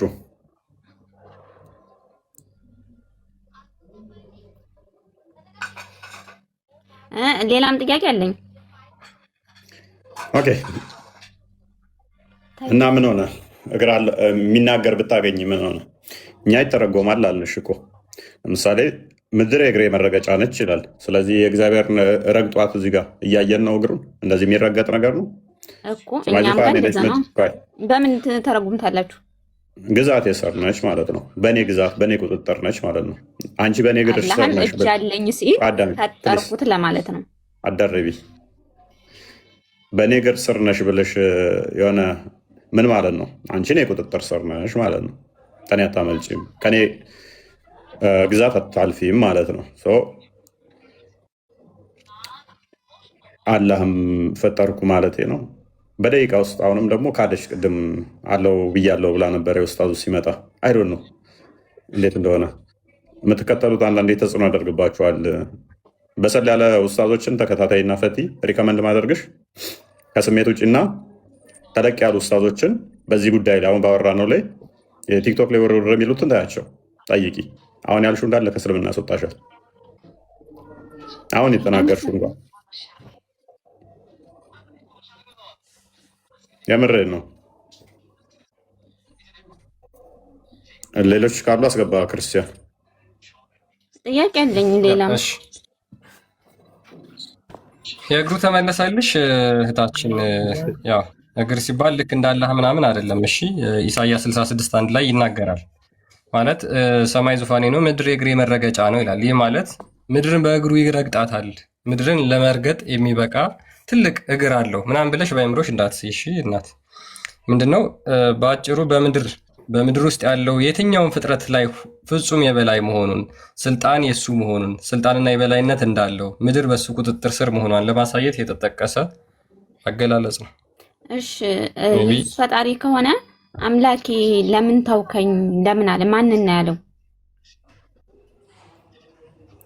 አምላክ ፈጣሪ ሊኖረው አይችልም። ፈጣሪ ከሆነ ማንን ነው ለምን ተውከኝ አለው? ክርስቶስ የመጣው የነቢያትንም አንድ ትንቢታቸው ሊፈጽም ነው። መዝሙረ ዳዊት ምዕራፍ 22 ላይ የተነገረ ትንቢት ነበረ። ያንን ትንቢት የነቢያቱን ጩኸት ነው የጮኸው። ነቢያቱ አምላኬ አምላኬ ለምን ተውከኝ ብሎ መዝሙረኛው ዳዊት በመዝሙሩ ምዕራፍ 22 ከቁጥር 1 ላይ ተናግሮት ነበረ። ያንን ጩኸት ነው የጮኸለት እንጂ ፈጣሪ የለውም ነው። ራሱ ፈጣሪ ነው። እሺ እግዚአብሔር 7 አይን አለው ለሚለውስ የቱ ጋር ነው የሚለው? ይላል ዘካርያስ 4 ቁጥር 10 ላይ እነዚህ 7ቱ በምድር ላይ የሚሮጡ የእግዚአብሔር አይኖች ናቸው ይላል። እያባረሻቸው ነው። ጥያቄ ነው የጠየኩት። ያ ቅድምም ብዬሻለሁ፣ ይተረጎማሉ እነሱ 7 መናፍስት፣ 7 አይኖች። እነዚህ 7 ፍጹምነትን የሚያሳይ ቁጥር ነው። ቤተክርስቲያናችንም አንድም እንጂ አይኖች እንደዚህ ብለን አንተረጉምም እኛ። ጣትስ ለሚለው ጣትም ክንፍ ላባ ለሚለው ክንፍም እንዴት ነው? ካንፍም ካለው ካንፍ ሳይሆን ክንፍ ለምን የሚከብደው? በጥበቃ ውስጥ እንዳለሽ የሚጠቁም ነው። እግዚአብሔር በላባዊ ይጋርዳል፣ በክንፉ በላባዊ ይጋርዳል እንደዚህ የሚል መዝሙረ ዳዊት ላይ ያለው ጥበቃውን የሚያሳይ ነው። በሱ ጥበቃ ስር፣ በሱ ክንፍ ስር፣ በሱ ግርዶሽ ውስጥ እንዳለሽ የሚጠቁም ነው። ጣትም ሲል ክርስቶስ ለምሳሌ አካላዊ ቃል የአብ እጁ የአብ ክንዱ ተብሎ ይተረጎማል። ኃይልን የሚጠቁምም ነው። ግብረ አካላትን እናጸድቃለን ብያሽ ነበር ቅድም። ግብረ አካላት ማለት ምን ማለት ነው? የአካላት ግብሮች በዛ ተጠርቷል ፈጣሪ ብዬሽ ነበር ቅድም እኮ። ስለዚህ ሁሉን ትቀበላላችሁ፣ እግር እንዳለው ጸጉር ሁሉ ያኒ አካል እንዳለው ማለት ነው። እንደኛ አንቺ ነሽ እየተቀበልሽ ያለሽው። ግብረ አካላት አልኩሽ እኮ። በአካል ግብሮች ተጠርቷል እንጂ አካል እነኚህ ፓርቶች ስፔሲፊክ ፋንክሽን ያላቸው ለፈጣሪ አንሰጥም። እናንተ ጋር ግን ትሰጣላችሁ። እራሱ እያለ እግዚአብሔር የአፍንጫ ገዳዳ መተንፈሻዎችም አለው ይላል። በቃ አሁን እያዳመጥሽኝ አይደለም ማለት ነው። ፕሊዝ ፈቲያ ሁሉም የሚተረጎሙ ናቸው አልሽ። እያንዳንዱ ያነሳሽው በሙሉ የሚተረጎም ነው በነገራችን ላይ እና ከዚህ በኋላ 10 ብታነሽም ሁሉም የሚተረጎም ነው። እኛ በአጭሩ ምን መሰለሽ እግዚአብሔር መንፈስ ነው ይላል መጽሐፍ ቅዱስ ሲናገር። አንዴ ላሳይሽና እንጨርሳለን። በቃ ሁሉም ይዘጋዋል። በነገራችን ላይ የዮሐንስ ወንጌል ምዕራፍ 4 ላይ ያለው ማለት ነው ቃል ቁጥር 24 ላይ ያለው ምን ይላል መሰለሽ? እግዚአብሔር መንፈስ ነው። ሉክ እግዚአብሔር መንፈስ ነው፣ የሚሰግዱለትም በመንፈስና በእውነት ሊሰግዱለት ያስፈልጋቸዋል ይላል። አየሽ? ስለዚህ እግዚአብሔር መንፈስ ነው ካለ ይህ መንፈስ የሆነው አምላክ ደግሞ በሁሉ የሞላ ነው። በሁሉ የሞላ እንደመሆኑ እንደዚህ በክፍለ አካላት ገልጸሽው በአንድ ቦታ የምትገድቢ ወይም ደግሞ የተገደበ ስፔሲፊክ የሆነ አካል አለው ማለት አይደለም። ለምሳሌ እግር የምትባል አካል ያለችው፣ እጅ የምትባል አካል ያለችው፣ አይን የምትባል ለማየት የምታገለግለው አይን ያለችው፣ እንደዛ ብለን እኛ እግዚአብሔርን በፍጹም አናምንም። እነዚህ እንዳለ የተጠቀሱት በግብረ አካላት የሚገለጹ ናቸው እንጂ ስፔሲፊክ አካላት ኖሮት በነዛ የተዋቀረ ወይም ደግሞ ሆሉ አጠቃላይ ፓርቱ በእነዚህ አካላት ክፍለ አካላት የሚዋቀር አይደለም። ለምን? መንፈስ ነው አለ። አይተሽዋል። መንፈስ ከሆነ ደግሞ ምንድነው? ከነዚህ አካላት ድምር ውጤት ነፃ ነው ማለት ነው። እግዚአብሔር ሲምፕል ነው የምንለው ከዚህ አንጻር ስለሆነ እግዚአብሔር ሲምፕል ነው። የእናንተ ግን እንደዛ አይደለም። አሁን አንቺ አካልን ታጸድቂያለሽ አይደል? ፈቲያ ላላህ አካልን ታጸድቂያለሽ ታጸድቂያለሽ አይደል? የራስን ብቻ መልስ። የኔን መለስኩልሽ። ይኸውልሽ የምታጸድቂ ከሆነ አላህ ሙሉ አካል አለው ብለሽ ታምኛለሽ? የኛ ፈጣሪ ሰው አይደለም። አካል ቢኖረውም ለራሱ የገለጸበት ይኖራል። ልክ አንተ እንደምትፈታው እግዚአብሔር እንደዚህ ያለበት እንደዚህ መንገር ነው አልክ። እኛም በዛ ነው የምንረዳው። ፈቲ አቤት። ትልልቅ ኡስታዞችን ጠይቂ። በቃ ይበቃናል። ቲክቶክ ላይ ያሉ ተውርር የሚሉትን ታያቸውና አቂዳዬ ምንድን ነው? የአላህ አካላቶች አሉት ወይንስ ይተረጎማል በይና ጠይቂ። ዋብያ ነሽ፣ ፕሮፋይልሽ ዋብያ ነው፣ አቂዳሽ ግን ያባሽ ነው። እና ትልልቅ ኡስታዞች ሁለት ጠይቂና እኔ ያልኩሽን ካልሰጡሽ ምላሽ ነገ ነይ እናውቀሽ። ምንም እንኳን መለስክልኝም ነገ ነይ እናውቀሽኝ። በቃ ይበቃናል። ክርስቲያን አሰናብታት። ይበቃሻል ፈቲያ፣ በጣም በደንብ መልሰንልሻል። እናንተ ጋር ያለውንም ነገር ደግሞ ምንም እንደማታውቁ በዛው ያየሽ ይመስለኛል። እውነት ለመናገር አሁን እቺ ልጅ እንዳልከው ፕሮፋይል ያደረገችው ተጽዕኖ ፈጥሮባት ነው። ምክንያቱም እዛ የሚያቦኩት ይሄንን ስለሆነ ቢያንስ ይሄንን አያስተምሯቸውም። እስኪ ቢያንስ ይሄንን ጠይቋቸው። ግድ የላችሁ ማለት ጠይቋቸውና ከዛ በኋላ ትላልቅ ኡስታዞችን ቼክ አድርጋችሁ እየዋሹ ነው ወይስ እውነት እየተናገሩ ነው የሚለውን ማረጋገጥ ትችላላችሁ። ስለ መጽሐፍ ቅዱስ ስለ አላህ ሲጠየቁ የሚመልሱት ሮጠው አላህ እግር አለው ተብለው ሲጠየቁ እግዚአብሔርም እኮ እግር አለው ይሄው መጽሐፍ ቅዱስ ውስጥ ብለው ይመልሳሉ፣ የራሳቸውን ከማብራራት ይልቅ ማለት ነው። እንደዛ አይደለም። ንጽጽር ማለት መጀመሪያ የራሳችሁን ዌል ዲፌንድድ ካደረጋችሁ በኋላ አስተምሯችሁን አምናችሁ ካሳመናችሁ በኋላ ከተናገራችሁ በኋላ ነው ከዛ የሚቀጥለው ማለት ነው። አላህ እግር አለው ወይስ እግር የለውም ተብሎ ሲጠይቅ ይሄው እግዚአብሔርም እኮ አለው እዚህ ጋር እንደዚህ ተብሏል ካልክ እየሸሸ ነው ማለት ነው። ያንተን አታውቀውም ማለት ነው። ስለዚህ የያዝከው የሰውን እምነት ማጨማለቅ ነው። ሙስሊሞች ከዚህ ነገር ውጡ። ፈርስት ፎር ማይ ማም። አይ ሰላም፣ እንዴት ናችሁ? ሰላም፣ እንዴት ነህ? እንኳን ደህና መጣህ። ደህና ነኝ አልሐምዱሊላህ። ኦኬ፣ ስለ አስማው ሲፋት እያወራን ነበር። ከተውሂድ ክፍሎች ውስጥ አንደኛው አስማው ሲፋት የሚል ነው። እስኪ ስለሱ ንገረን። እኔ ስለሱ ለማብራራት ሳይሆን ለመጠየቅ ነው የገባሁት። ጥያቄ አሸክመው ነው የላኩ አንተን? ላኩ ሳይሆን እንዲህ ጥያቄ መጠየቅ ግዴታ ከሰው እንትን ማለት አለብኝ እንዴ? ስለ ተውሂድ ተምረሃል ማለቴ ለማስተማር አለ እንደዚህ ጋር እንትን ከፍተህ እንትን እያልክ ያለው ግዴታ ጥያቄ መቀበል አለብህ። እያስተማርን ነው እኮ እኛ እኮ አንቀበልም አላለም። አየህ አሁን ግዴታ ጥያቄ መቀበል አለብህ ስትለኝ አይ አልቀበልም ያልኩህ አስመሰልከው። እቀበልሃለሁ ችግር የለውም ግን አንተ ስለ ተውሂድ ተምረሃል? ስለምን? ስለ ተውሂድ ስለኔ መማርን ሳይሆን እኔ መማርና ያለመማር ሳይሆን አንተ አሁን እኔ ጥያቄ ለመጠየቅ ነው የገባሁት። ኦኬ ጥያቄ ጠይቅ ብለው ነው የሰጡ ወይስ ደግሞ ተውሂድና ያስተማሩ እነሱ? ሌላ እንትን ከማውራት ትተህ ጥያቄውን ትቀበለዋለህ ወይስ አትቀበለው? መመለስ አችልም። የሆነ ነገር ኢንቫይት እያል አይ ሳይሆን እኔ መመለስ አችልም። ስለ ተውሂድ እስኪ ስለ አስማው ሲፋት በአንድ ደቂቃ አብራራልኝ። አይደለም ለማብራራት አይደለም የገባሁት እኔ ጥያቄ ለመጠየቅ ነው። እሺ ግን ተምርሃል? ስለ ተውሂድ ተምሬያለሁ። እኛ እስኪ የተማርከውን አንድ ሁለት በለን። ሳይሆን እኔ ለመጠየቅ ነው የገባሁት። በቃ ተውሂድ አስማው ሲፋትን የተወሰነ አስረዳን አለህ እኮ። እሱን ካላስረዳሁኝ መጠየቅ አልችልም። ያ አልችልም። አዎ ምንድን ነው ስለ ሃይማኖታችሁ ለማስተማር እንትን የላችሁ? ከተጠየቀው መልስ ቶፒክ አለው ተዛደ ትጠይቃለህ። እየተቀበልናቸው ነው እኮ እስካሁን የገቡት ልጆች ካይተከውን። እሺ መመለስ ካልፈለግኩኝስ ያንተ የሃይማኖትህ እንትን ላይ ያልገባኝ ነገር ቀጥል። ክርስቲያን መጨቃጨቅ ሳይሆን ሚታርግ ፕሊስ። በስመ አብ በጣም ነው የምትገርሙት ሙስሊሞች። እየመረር አንድ ደቂቃ መናገር አልቻለም። ስለ ተውሂድ ማለት ነው ወንድማችን፣ አንድ ደቂቃ እንኳን መናገር አልቻልክም። በነገራችን ላይ የእስልምና ትልቁ ትምህርት ተውሂድ ነው ተብሎ ይታመናል። ኢቭን ከአህባሾች ጋር እንኳን የሚለያችሁ ተውሂድ እና እነዚህን ተውሂድን ለሶስት የምትከፍሉት ነው። ምክንያቱም እነሱ ተውሂድን ለሶስት መክፈል ቢድአ ነው ብለው ያምናሉ፣ አህባሾች ሱፊዎች ማለት ነው። ስለዚህ ውሃብዮች ደግሞ ያንን ተውሂድ ለሶስት ይከፈላል።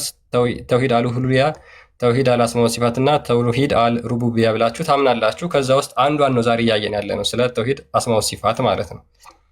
እንዴት ነው 99 ስሞች አሉት ብላችሁ ታምናላችሁ? አላህ እንዲሁም ደግሞ ያልተገለጹም የተገለጹም ባህሪያቶች አሉት። እነዚህን ወደ አንድ አምጥተን ዩኒፋይድ አድርገን እናምናለን ትላላችሁ። እግሩና እጁን እንዴት ነው ዩኒፋይድ አድርጋችሁ የምታምኑት? ባቱና እጁን ባቱና አይኑን እንዴት ነው ዩኒፋይድ አድርጋችሁ የምታምኑት? ምክንያቱም ሁለት የተለያየ ባህሪ ነው ያለው። እጅ ሲባል ሌላ ባህሪ ነው፣ እግር ሲባል ሌላ ባህሪ ነው፣ ባት ሲባል ሌላ ባህሪ ነው፣ ጣት ሲባል ሌላ ባህሪ ነው፣ ፊት ሲባል ሌላ ባህሪ ነው። ጆሮ የሚል አልመጣም። አላህ ግን ይሰማል ብለው ያምናሉ። በሚገርም ሁኔታ አላህ ይሰማል፣ ሰሚ ነው። ግን ጆሮ የሚል አልመጣም። ኦኬ፣ በምኑ ነው የሚሰማው? አናቅም፣ አልተገለጸም። እንግዲህ ነቢያቶች ያስተማሩት የነቢያትን አስተምሮ ነው ብለውን እንዳለ እግርና ባት ነው የሚያውቁት። አምላካቸው በደንብ አስተውሉ። ሙሴ እንደዚህ ያለ፣ ዳዊት እንደዚህ ያለ አይደለም። ዋናው አምላካችሁ ምን ያህል ታውቁታላችሁ? እግሩን እናውቃለን፣ ባቱን እናውቃለን። ነቢያት ያስተማሩት ባትና እግር ነው ወንድሜ። ባትና እግር ነው ያስተማሩት ነቢያት። ስላለ ስለ ጣት ነው ያስተማሩት።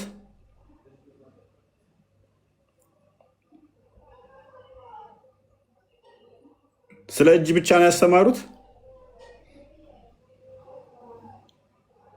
አምላካችን ይሄ ብቻ ነው ይሄ ነው ብለው ነው ያስተማሩት። ስለ አምላካቸው የሚያውቁት ባት ነው እግር ነው። ከዛ የነቢያት አስተምሮ ብሎ ይኮፈስልሃል። ይሄ ያለው አናቅም፣ ይሄ ያለው አናቅም። ይሄ ነው የነቢያት አስተምሮ። ይሄ ነው ወይ የነቢያት አስተምሮ? ነቢያት እንደዚህ ነው ያስተማሩት። ጋስትሬሉ ማንተጋ እሺ አሉ። አሁን መጡ። እናስገባና ሲንቀበል ሱሱ አምላካቸውን ከና ለማወቃቸው ግን አያስቅም። እኔ በጣም ይገርመኝ ንጽጽርም እኮ የሚሰሩት ናቸው እንዳለ ክርስትናን ማጨማላለ ክርስትናን መሳደብ እንጂ ስለራሳቸው የአምላካቸው ባህሪያት የሚያውቁት ነገር የለም። ምንም የሚያውቁት ነገር የለም። ስለ ክርስትና ዝም ብለው መቀበጣጠር ነው የሚያውቁት። አሁን መጽሐፍ ቅዱስ አልበቃ ብሏቸው ገድላት ምናምን ተሸክመው ነው የሚዞሩት። በደንብ አምነው ይጠቅማቸዋል ገድላት። ኦርቶዶክሳውያኑ ገድል ምን እንደሆነ ማሆን አያውቀው እንኳን ላይ ያነበው ማለት ነው። እነሱ ናቸው የሚያነቡት የሆነ ነገር ታምር ካገኘም ብለው ማለት ነው። ተውላቸው በደንብ ያንበቡት ገድላት። እኛ የመከራከሪያ ትልቅ እንትናችንም አይደሉም። ትናንትና ትናንት ወዲያ የተጻፉ ገድላቶች ትልቅ የመከራከሪያ እንትኖቻችን አይደሉም። ይፈንጩ እነሱ ላይ ተዋቸው። የሆነ ታምር የሚያገኙ መስሏቸው ነው። የራሳቸውን መጽሐፍት ግን አምላካቸው ከእግር የሚያውቁት የለም። አልተገለጸም፣ አናቀውም ከሚል ውጭ ማለት ነው። እግር ብቻ ነው የገለጸላቸው። ታፋና እግር ነው የገለጸላቸው አምላካቸው።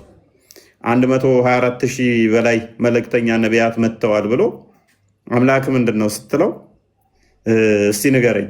እግር አለው፣ ባት አለው። ሌላስ? 2 እጅ አለው። ሌላስ? ፊት አለው። ጭንቅላትስ? አልተገለጸም። አንገትስ? አልተገለጸም። ደረትስ? አልተገለጸም። ሆድስ? አልተገለጸም። ጀርባስ?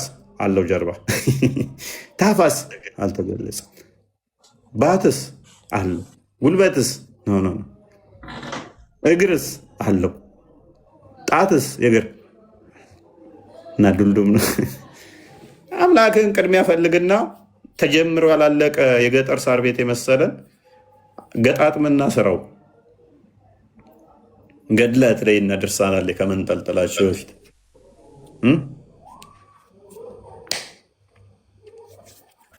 ምንድነው የምንረዳው? እኛ የነቢያቱን አስተምሮ እንደያዝን በደንብ ገብቷቸዋል። 1 መጽሐፍ ቅዱስን አታክ ማድረግ እንደማይችሉ ገብቷቸዋል። 2 በዚህ ፕሮድ ልትሆኑ ይገባል። የእነሱ ቁርአናቸው፣ ሐዲሳቸው ስለ አምላካቸው ምንም መረጃ ስለሌለው፣ ምንም መመለስ ስለሌለው፣ ምንም መልስም ስለሌለው ያላቸው አማራጭ ክርስትናን ማጣጣል፣ ክርስትናን መሳደብ። እውነት ሰው እንዲድን ቢፈልጉ በተለይም የዋብያ ውሳቶች እውነት እንዲድኑ ቢፈልጉ ምን ያደርጉ ነበረ? ሀባሾቹን ያስተምሩ ነበረ። በመጽሐፍቶቻቸው ላይ አንዱ አንዱን ገሃነም ይገባል ብለው የሚያምኑት፣ አንዱ ሙስሊም አይደለም ብለው የሚያምኑት። ነገር ግን በደንብ አስተውሉ፣ እርስ በርሳቸው ዲቤት አያደርጉም። ጥሪ እያቀረቡላቸው ነው።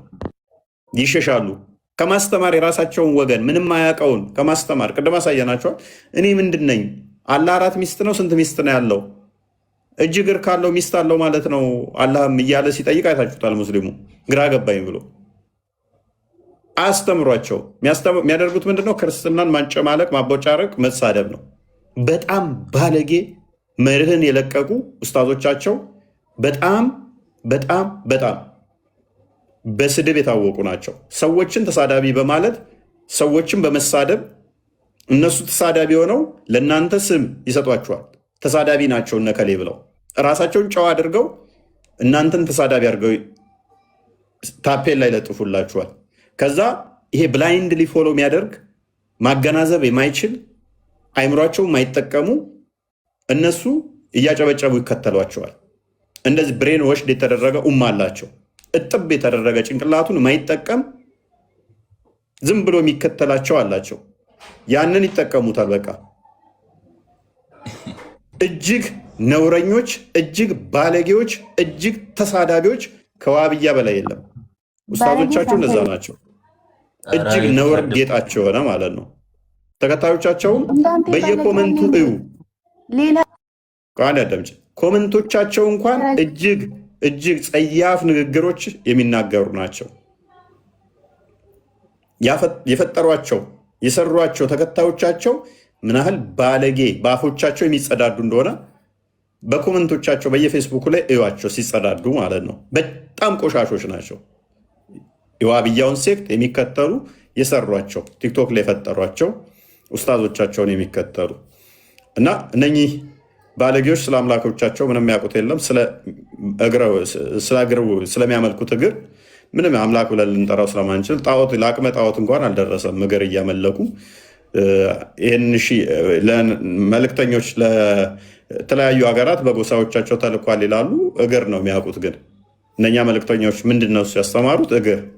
እግር እያመለክ ስቀጥር ክርስቲያን የተጀመረ ኤኒዌይስ እስኪ እንተው እና ግን አህባሾቹ እንደዛ ነው የሚሏቸው። አህባሾቹ ምን ይሏቸዋል? ዋሃቢዎችን የተጀመረ ጣዖት ነው የሚሏቸው። ጭራሽ ገና የተጀመረ ጣዖት የሆነ ነገር ሊያልቅ ደርሶ እንኳን የሆነ ጉድለት ያለበት ወይም ደግሞ የጎደለ ሳይሆን ገና የተጀመረ ጣዖት ነው የሚሏቸው ብዙ ጊዜ እና ስፔሻሊ በሰሞኑ ማለት ነው በአንተና በዛኛው ኡስታዝ መካከል በተደረገው ዲቤት አህባሾች ዋሃቢዎችን እጅግ በጣም በብዙ ነገር ሲናገሯቸው ነበር እና ይሄ መንገድ ነው የጠረክላቸው። በጣም ትልቅ መንገድ ነው የከፈትክላቸው።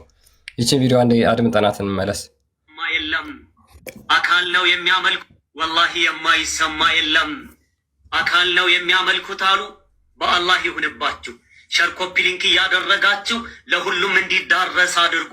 እስኪ አንድ ሰው አንጡ የአላህን ባህሪ ከፍጡር ባህሪ ጋር ያመሳሰለ ከአህለ ሱና ወልጀማዓ በአላህ ይሁንባችሁ አንድ ሰው አንጡ። ቢስሚላሂ ራህማኒ ራሂም አልሐምዱሊላሂ ረቢል ዓለሚን ወሰላቱ ወሰላሙ ዐላ ረሱሊላህ ሰለላሁ ዐለይሂ ወሰለም። የሚንሳፈፍ ነገር የተለያየ ክፍለ አካላት ያለው አው ኪታባችሁ ምስክር ነው። ደግሞ ከአህለ ሱና ንገሩኛል። አህለ ሱና ወልጀማዓዎች እኮ ለአላሁ ተዓላ ክፍለ አካላትን ነፊ ያደርጋሉ ይነፈያሉ እንጂ እንደናንተ እንደ ሙጀሲማ እንደ ወሃብያ አያሰብቱም። ከአህለ ሱና የለም አላህን አካል ነው ጅስም ነው ያለ ማን ነው? ወሃብያ ሙጀሲማ ነው። እኛ እናመሳሰልም። የፈለከውን ነገር ለአላሁ ተዓላ የማያመቸውን ካሰበትክ በኋላ አላመሳሰልም ትላለህ።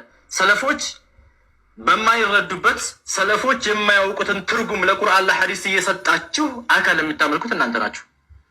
ፔሬድ ከዛ በኋላ ይሄንን ነው እንግዲህ አብዛኛውን ኡማ ስላላስተማሩት እነዚህ ናቸው እንግዲህ አሁን እነዚህ ሁለቱ ያሳየኋችሁ ማለት ነው የተመላለሱት አህባሽና ወሃብያ ናቸው። ሱፊና ሰለፊ ተባብለው ተፈራርጀው ማለት ነው።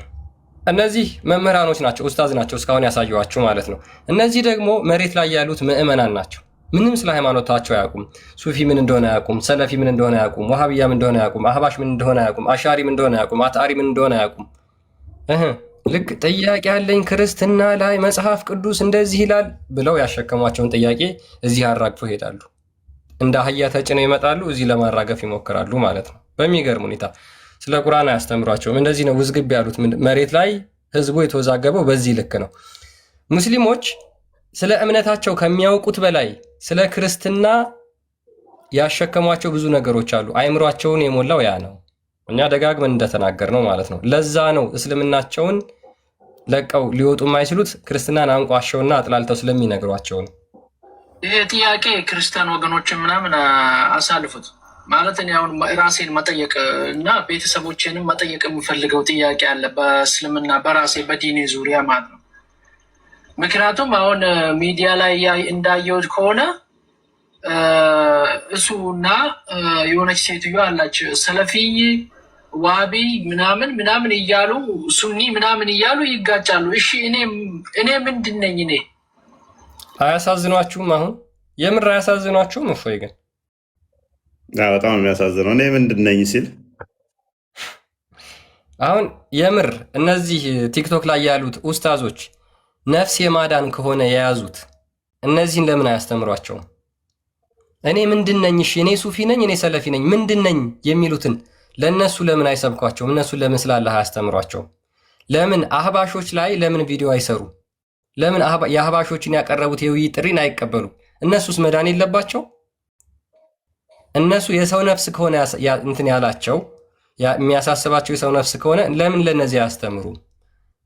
ይሄ ታርጌታቸው ግን ይሄ አይደለም።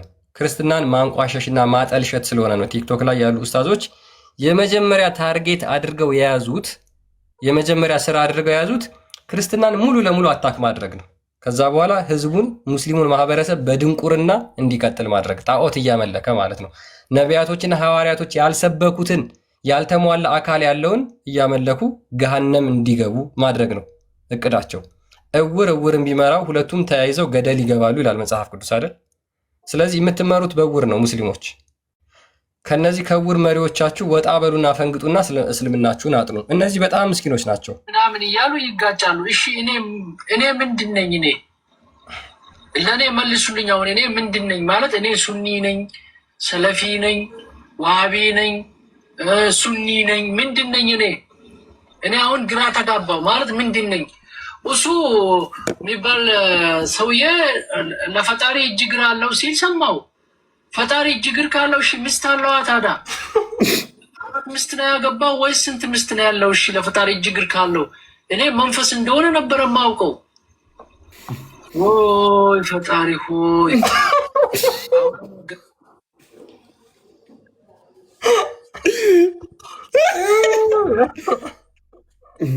አይካንት ያባባሉ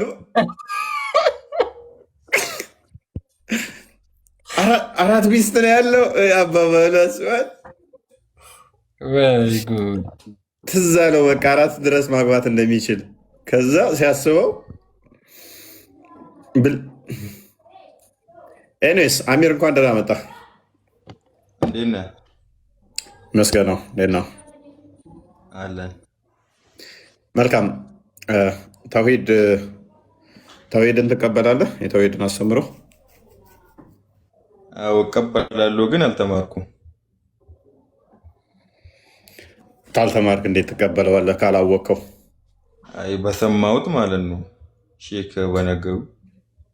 ተውሂድ በስንት ይከፈላል? እኔ እንጃ፣ እኔ ጥሩ አላውቅም። ምን ብለው ነው የነገሩ ስለ ተውሂድ? እኔ አሁን ለጥያቄ ነበር የመጣሁት። ክርስቲያን ትንቢቱ ሲፈጸም አለም በመጽሐፍ ቅዱስ ሳይሆን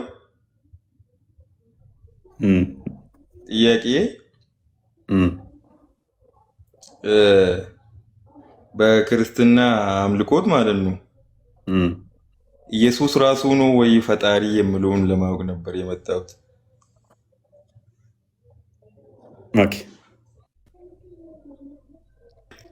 ስለ ተውሂድ ምንም የምታውቀው የምታስረዳን የለም? ስለ ተውሂድ በቃ ላኢላሃ ኢለላህ በቂ እንደሆነ ያውቃሉ። ምን ማለት ነው ላኢላሃ ኢለላህ? ፈጣሪ አንድ ብቻ ነው ብሎ ማምለክ፣ ከሱ ጋር ሌላ ለማወዳደር። ያ አንዱ ፈጣሪ ምንድን ነው? ላኢላሃ ኢለላህ ነው ብቸኛው። እኮ እሱ ብቸኛው አካል አለው? አካል አለው ወይ? ፍጹም አምሳያ የለውም ተብሏል። ታውቃለህ? በእኛ እጅ እግር ምናምን የለውም?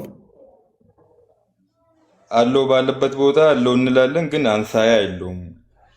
በሆነ ነገር ማስመሰል እንደማንችልም ተናግሮናል። እኔስ መቼ አስመሰልኩኝ? ከ124 ሺህ በላይ መልእክተኞች እና ነቢያት ረሱሎች ከተላኩ አትሊስት የተወሰነ አስማ ሲፋት ውስጥ ያለ ሲፋት ውስጥ ለምሳሌ እጅ እግር ባት እንዳለው ታምናላችኋ? ኦኬ። እስልምና የነቢያት አስተምሮ ነው ብለህ ታምናለህ?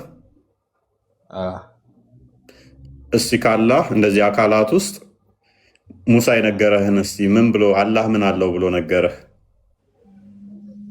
ኧረ እኔ አልሰማሁም። እሱ እግሩንም የነገረህ ሙሐመድ ነው። እጁንም የነገረህ ሙሐመድ ነው። ታፋውንም አይሚን ባቱንም የነገራችሁ ሙሐመድ ነው። የነቢያት አስተምሮ ነው እንቀበላለን ካላችሁ የትኛው ነብይ እስቲ ለምሳሌ አካል የነገራችሁ የትኛው ነብይ ነው?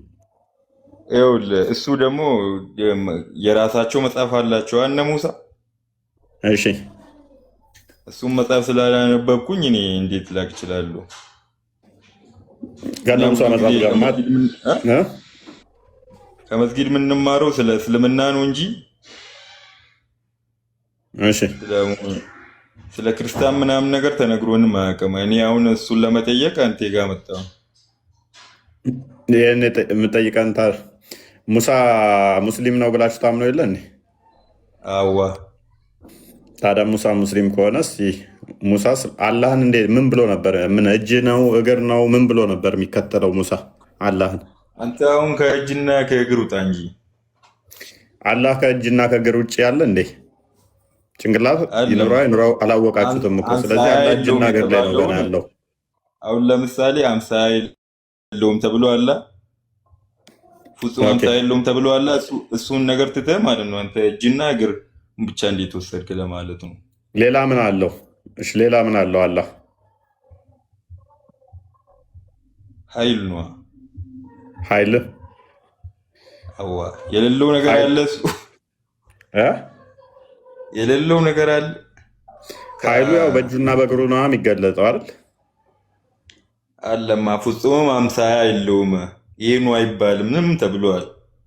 እኔ አምሳያ የሰጠውኝ እኮ እጅና እግር ነው እኮ። እኔ ለምሳሌ እጅና እግር የሆነ አካል እኮ የለም። አሁን ለምሳሌ ጭንቅላት ሳይኖረው እጅና እግር የሆነ አካል አለ እንዴ?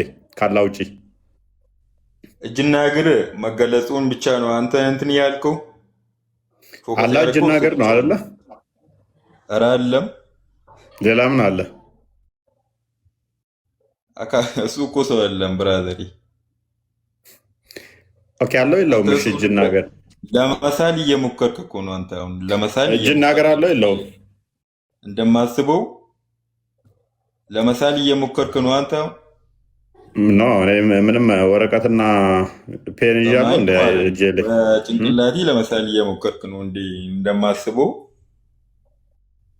አንተ ራስህ ስትራገድ እያደረገብህ ነው። እጅ ማለት ምን ማለት ነው? እጅ ነው ምንድን ነው እጅ ብለዋል። ግን የኔ እጅ ላይ ሆነ እጅ ምንድን ነው? እጁን መሳል እያሰብኩ ነው። እዚች ጋር እጅ ምንድን ነው? እጅ አለን ብለዋል። እጅ ምንድን ነው? እጅ ምንድን ነው? የኔ እጅ ያለ ቀጥል ክርስቲያን እያሰበ ነው መሰለኝ አይደል አሚር? እጅ ምንድን ነው ለሚለው ጥያቄ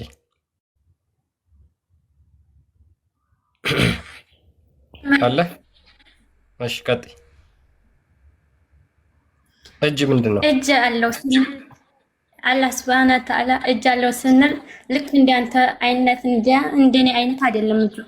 አላልኩም እንደ ማን አይነት ነው አይደለም። ጥያቄ መጀመሪያ እንዴት ነው ብዬ ስጠይቅሽ ነው እሱን የምትመልሽ። ወይ እንደ ማን አይነት ነው? ያለኝ ብሎ ሲናገር እንደናንተ ጥፍሩ ቀይ ነው። እንዴት ተረጋጊሽ። ቆይ መጀመሪያ ጥያቄውን በደንብ አድምጪ። ሱሱ በደንብ እንድትመልሺ ጥያቄውን በደንብ ማድመጥ ነው። እጅ ምንድን ነው? ምንነቱ ነው እኔ ጠየቀሽ የጠየቅንሽ።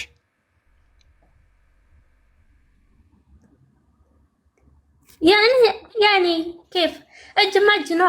ሌላ ምን ሊሆን ይችላል? ይሄ ነው እጅማ እጅ ነው መልሱ።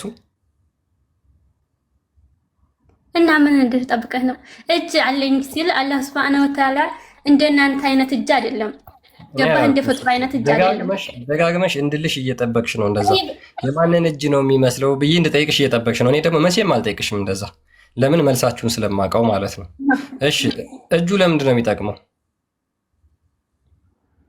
እሱን ስትሞት ታውቀዋለህ። ከዚያው ስታየው ማለት ነው። ያኔ ለማየት ከተፈቀደ ነው። እሺ ባትስ እኛ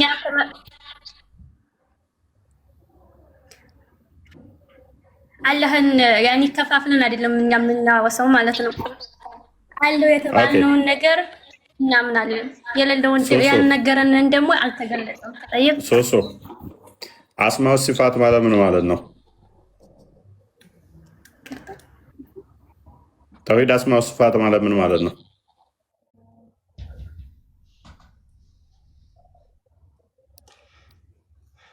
አላህን በቁርአንና በሐዲስ የገለጻቸውን ስሞችና ባህሪያት ያለምንም መለወጥና መካድ ማመን ማለት ነው። ኦኬ። ስለዚህ አላህ በቁርአንና በሐዲስ የገለጻቸውን ያለ መካድ ማመን ማለት ነው። በቁርአንና በሐዲስ ብቻ ነው ወይንስ በሌሎችም?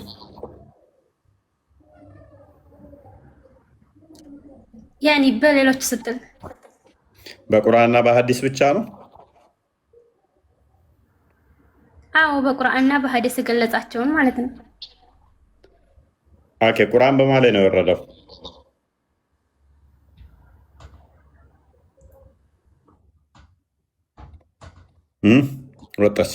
ወጣች።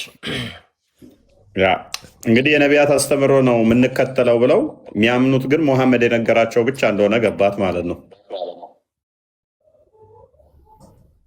እኔ ጋር ተጻፉ ሙስሊሞች ክርስቲያን ጋር ሄዱ። በክርስቲያን ጋር ኑ በዚህ በኩል ሙስሊሞች የሙሐመድና ሳባዎች የነገሯቸውን ነው የሚከተሉት አላህ ብለው። ሳባዎች የፈጠሩላቸውን አላህ ነው የሚከተሉት። የአባት ምናምን ብለው የነገሯቸውና አይሻ የነገሯቸውን ነው አምላካችን እንደዚህ ነው ብለው የሚከተሉት። ነቢያት የተናገሩት አለ። ቀጥል። ያ ያሳዝናል። ሙስሊሞች የእውነት ለመናገር ኤኒዌይስ፣ እስኪ ኡሙ አለሽ?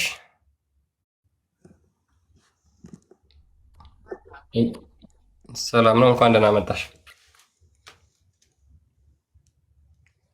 እንኳን ደህና ቆየ። አይ ቲንክ ሰምተሽናል መሰለኝ። ስለ አስማው ሲፋት እያወራን ነበረ። እስኪ ተውሂድ አስማው ሲፋት ምን ማለት ነው? ለአላህ ስሞችና ባህሪያቶች አሉ። እሱ በገለጸውና በሐዲስ እናጸድቃለን።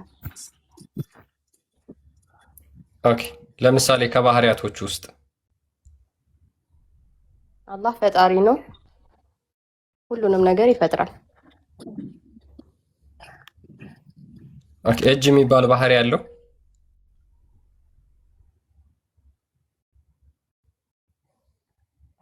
እጅ የሚባለው ባህሪ ሳይሆን አካሉ ነው። ኦኬ። እጅ የሚባለው አካሉ ነው። ስንት እጅ ነው ያለው? ለሱ በሚመጥነው በራሱ አላህ እጅ ብሎ ነግሮናል። እጅ እናጸድቃለን እንጂ እንዴት ወዴት ምናምን የሚለውን ከማይሊቁ ቢጀላሊ ለሱ በሚገባው መልኩ እናጸድቃለን። አስቡት ማለት ነው። አይ አሁን ለሱ የሚመጥነው መልኩ ካልሽ መጠኑን ነው እየነገርሽኝ ያለሽው። እኔ ደግሞ መጠኑን አይደለም የጠየኩሽ፣ ቁጥሩን ነው። ቁጥሩ ስንት ነው? የእጁ ቁጥር ስንት ነው? መጀመሪያ ሰምተኝ ከሆነ በሐዲስ እና በቁርአን እንደተገለጸው እናጸድቃለን ብያለሁ አይደለ? አልተገለጸም እንዳለው ነው የተነገረን። ከዛ ውጭ እንዴት ስንት ምናምን እኛ በራሳችን መፍጠር አንችልም። ኦንሊ ቁርአን እና ሐዲስ ብቻ ነው የምንከተለው። ኦኬ። እሺ እጁ ለምንድን ነው የሚጠቅመው?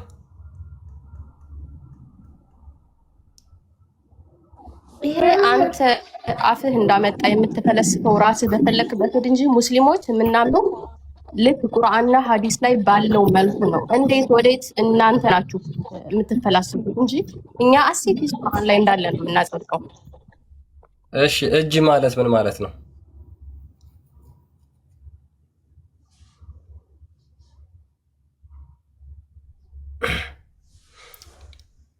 ቀጥይ እስክትመልሽልኝ ድረስ ጠይቅሻለሁ። እጅ ማለት ምን ማለት ነው?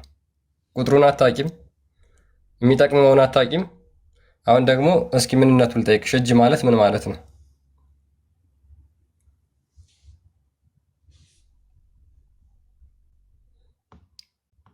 ቀጥይ። ይሰማሻል?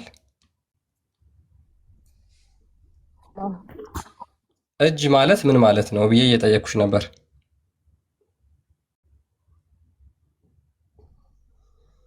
ነገርኩ የተገለጸውን አለው ብሏል። አለው ብለን እናምናለን። እንዴት ወዴት አንተ ለምትፈላሰፈው ለዛኛ አላህ ላይ በጣም እንደዚህ እንትን አንልም ማለት በገለጸው እንደነገርኩ ነው። ቁርአንና ሐዲስ ላይ በተገለጸው መልኩ ብቻ ነው እንጂ ፍልስፍናን አንጨምርም። ፍልስፍና እኛ መመሪያችን አይደለም። ስለዚህ መጠየቅ አይቻልም ነው። ስለዚህ ስለ አላህ ፍቅር ሲዘመንም እኮ ቻሌንጅ ማድረግ አይቻልም። እንደዛ ከሆነ የሆነ መጽሐፍ ጽፏል፣ አምላኬ እንዲህ ነው ብሏል። እንዴት ይሆናል? ይሄ ምንድን ነው ተብሏል። በቃ ተብሏል። መልሱ ከሆነ ከዛ ነቢያት አስተምሮ ነው ደግሞ ትሉናላችሁ። እጅ ተብሏል፣ እግር ተብሏል። ሌሎች ነቢያቶች ይህም ብለዋል አላሉ?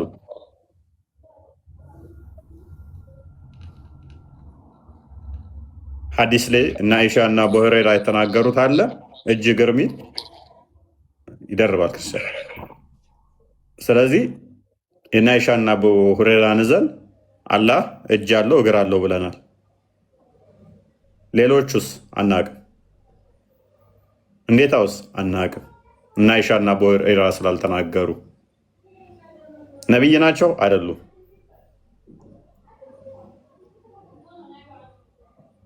የነቢያት ውስጥ አስተምሮ የለንም። ግን በነቢያት ታምናላችሁ? በነቢያት እናምናለን። አሁን በጠይቋት በነቢያት አምናለሁ ትላለች።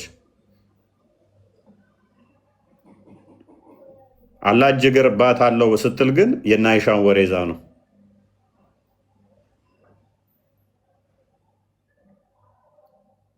መሐመድ ከሞተ ከስንት መቶ ዓመት በኋላ ሐዲስ ተጻፈ። የነ ቡሃሪን እነ ሙስሊምን ምናምን ወሬዛ ነው። ሙስሊሞች የሚመሩበት እንደዛ ነው። የነቢያቱ አስተምሮ አይደለም። ሙሉ አካሉ ያላህን ይዘዋል አላዙ እግርና እጅ ላይ ነው ያሉት። አናመሳስል የሚላሉ ራሳቸው እጅ አለው መዳፍ አለው 5 ጣት አለው ይሉናል። ለምን 2 እጅ ሆነ? ለምን ግራና ቀኝ ሆነ? 2 እጅ በሚል ከኔ ጋር ተመሳስሏል እኮ። እጅ በሚል ከኔ ጋር ተመሳስሏል እኮ። ግራና ቀኝ በሚል ከኔ ጋር ተመሳስሏል እኮ። 5 ጣት በሚል ከኔ ጋር ተመሳስሏል እኮ። አይመስልም። 5 ጣት ቢሆንም ከአንተ ጋር አይመስልም። ግራና ቀኝ እጅ ቢኖረውም ከአንተ ጋር አይመስልም። በጣም ሌም የሆነ አርጉመንት። ግን እዚህ ጋር ፎይ ለምሳሌ ብትመለከተው ማለት ነው ሱራ 48 ላይ ከቁጥር 10 ምን ይላል መሰለ? የአላህ እጅ ከእጆቻቸው በላይ ነው ብሎ ይናገራል ቁርአን። የአላህ እጅ ከእጆቻቸው በላይ ነው። አሁን እዚህ ጋር አላህ እጁን ከፍጥረት ጋር እያመሳሰለ ነው ወይስ አይደለም? ማለት አለማመሳሰል ምን ማለት ነው? ኦልሬዲ እዚህ ጋር እያነጻጸረ ከሆነ ኮምፓራቲቭ ውስጥ ከሆነ የገባው ሁለት ነገሮች ነው እያነጻጸረ ያለው። የማንና የማንን? የአላህን እጅና የፍጥረትን እጅ። የአላህ እጅ ከእጆቻቸው በላይ ነው ብሎ ይናገራል። ይሄ ማነጻጸር አይደለም? ማመሳሰል አይደለም? በቃ ኦልሬዲ ተናግራችሁለታል። እጅ አለው ብላችሁ ስለተናገራችሁለት፣ ስለዚህ እጅ የሚለውን የአላህን እጅ መተርጎም እስካልቻላችሁ ድረስ የግድ ሌሎች እጅ አሉ ከሚባሉት ጋር ሊነጻጸር ይችላል ማለት ነው በዚህ ቁርአን መስፈርት መሰረት። አንደኛ። ሁለተኛ ሜቢ እሙ ካለሽ አላህ ስንት እጅ ነው ያለው ብዬሽ ነበረ። ለፈጣሪ ግራና ቀኝ ይነገራል ብለሽ ታምኛለሽ?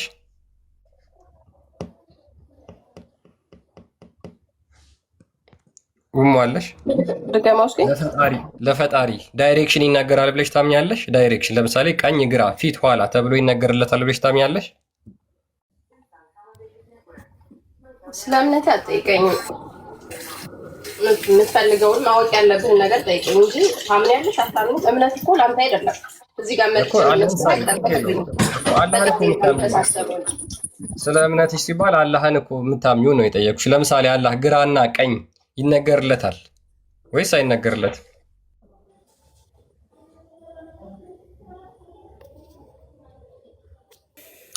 አለሽ እሙ? አሁን ለአንድ አካል ግራና ቀኝ የሚነገርለት ከሆነ በቃ ኮምፕሊትሊ ፍጡር ነው ማለት ነው። ምንም በማያወላዳ መልኩ ግራ ቀኝ ተብሎ ከተነገረለት፣ ፊት ኋላ ተብሎ ከተነገረለት፣ ላይና ታች ተብሎ ከተነገረለት ፍጡር ነው። ሌላ ምንም ሊሆን አይችልም።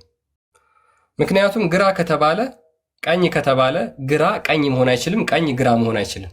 ሁለቱ የተለያየ ዳይሬክሽን ነው ማለት ነው። ፊት ከተባለ ፊት ሌላ ዳይሬክሽን ነው፣ ኋላ ሌላ ዳይሬክሽን ነው። ፊት ማለት ኋላ ሊሆን ስለማይችል ላይና ታችም ልክ እንደዚሁ። ስለዚህ ይሄ ለፍጥረት ብቻ ነው የሚነገረው። ፈጣሪ ግን ለዚህ በሙሉ እነዚህ በሙሉ አይነገሩለትም። ምክንያቱም በአይን መካበብ የሚችል ነው። አፍተር ኦል በአይን መካበብ የሚችል አካል ነው ግራና ቀኝ የሚነገርለት። በአይን ሊታይ የሚችል ግራስፕ የሚደረግ ቦታ ሊይዝ የሚችል አካል የሆነ ነገር እንደዛ ይባልለታል። አይበቃንም? ያ አይ ቲንክ እንጨርስ በቃ። ያ ደክሞኛል። ያ እረፍት አድርግ። ሰላም ደሩ ሁላችሁም። እንግዲህ እስካሁን ያየናቸውን ትምህርቶች አይታችኋል። ሙስሊሞች የነቢያት አምላክ ብለው የሚከተሉትን አምላክ አይደለም ነቢያት ይቅርና አንድ ትንሽ እንኳን የቅዱሳን ነቢያትን መጽሐፍ ያነበበ ሰው ሊናገረው የማይችለውን ነገር ነው ቁርአንና ሐዲስ ውስጥ በእስልምና የሚታመነው ማለት ነውና ይሄ ነቢያት አምላክ አይደለም። ባጭሩ ይሄ ነው የዛሬው ርዕሳችን።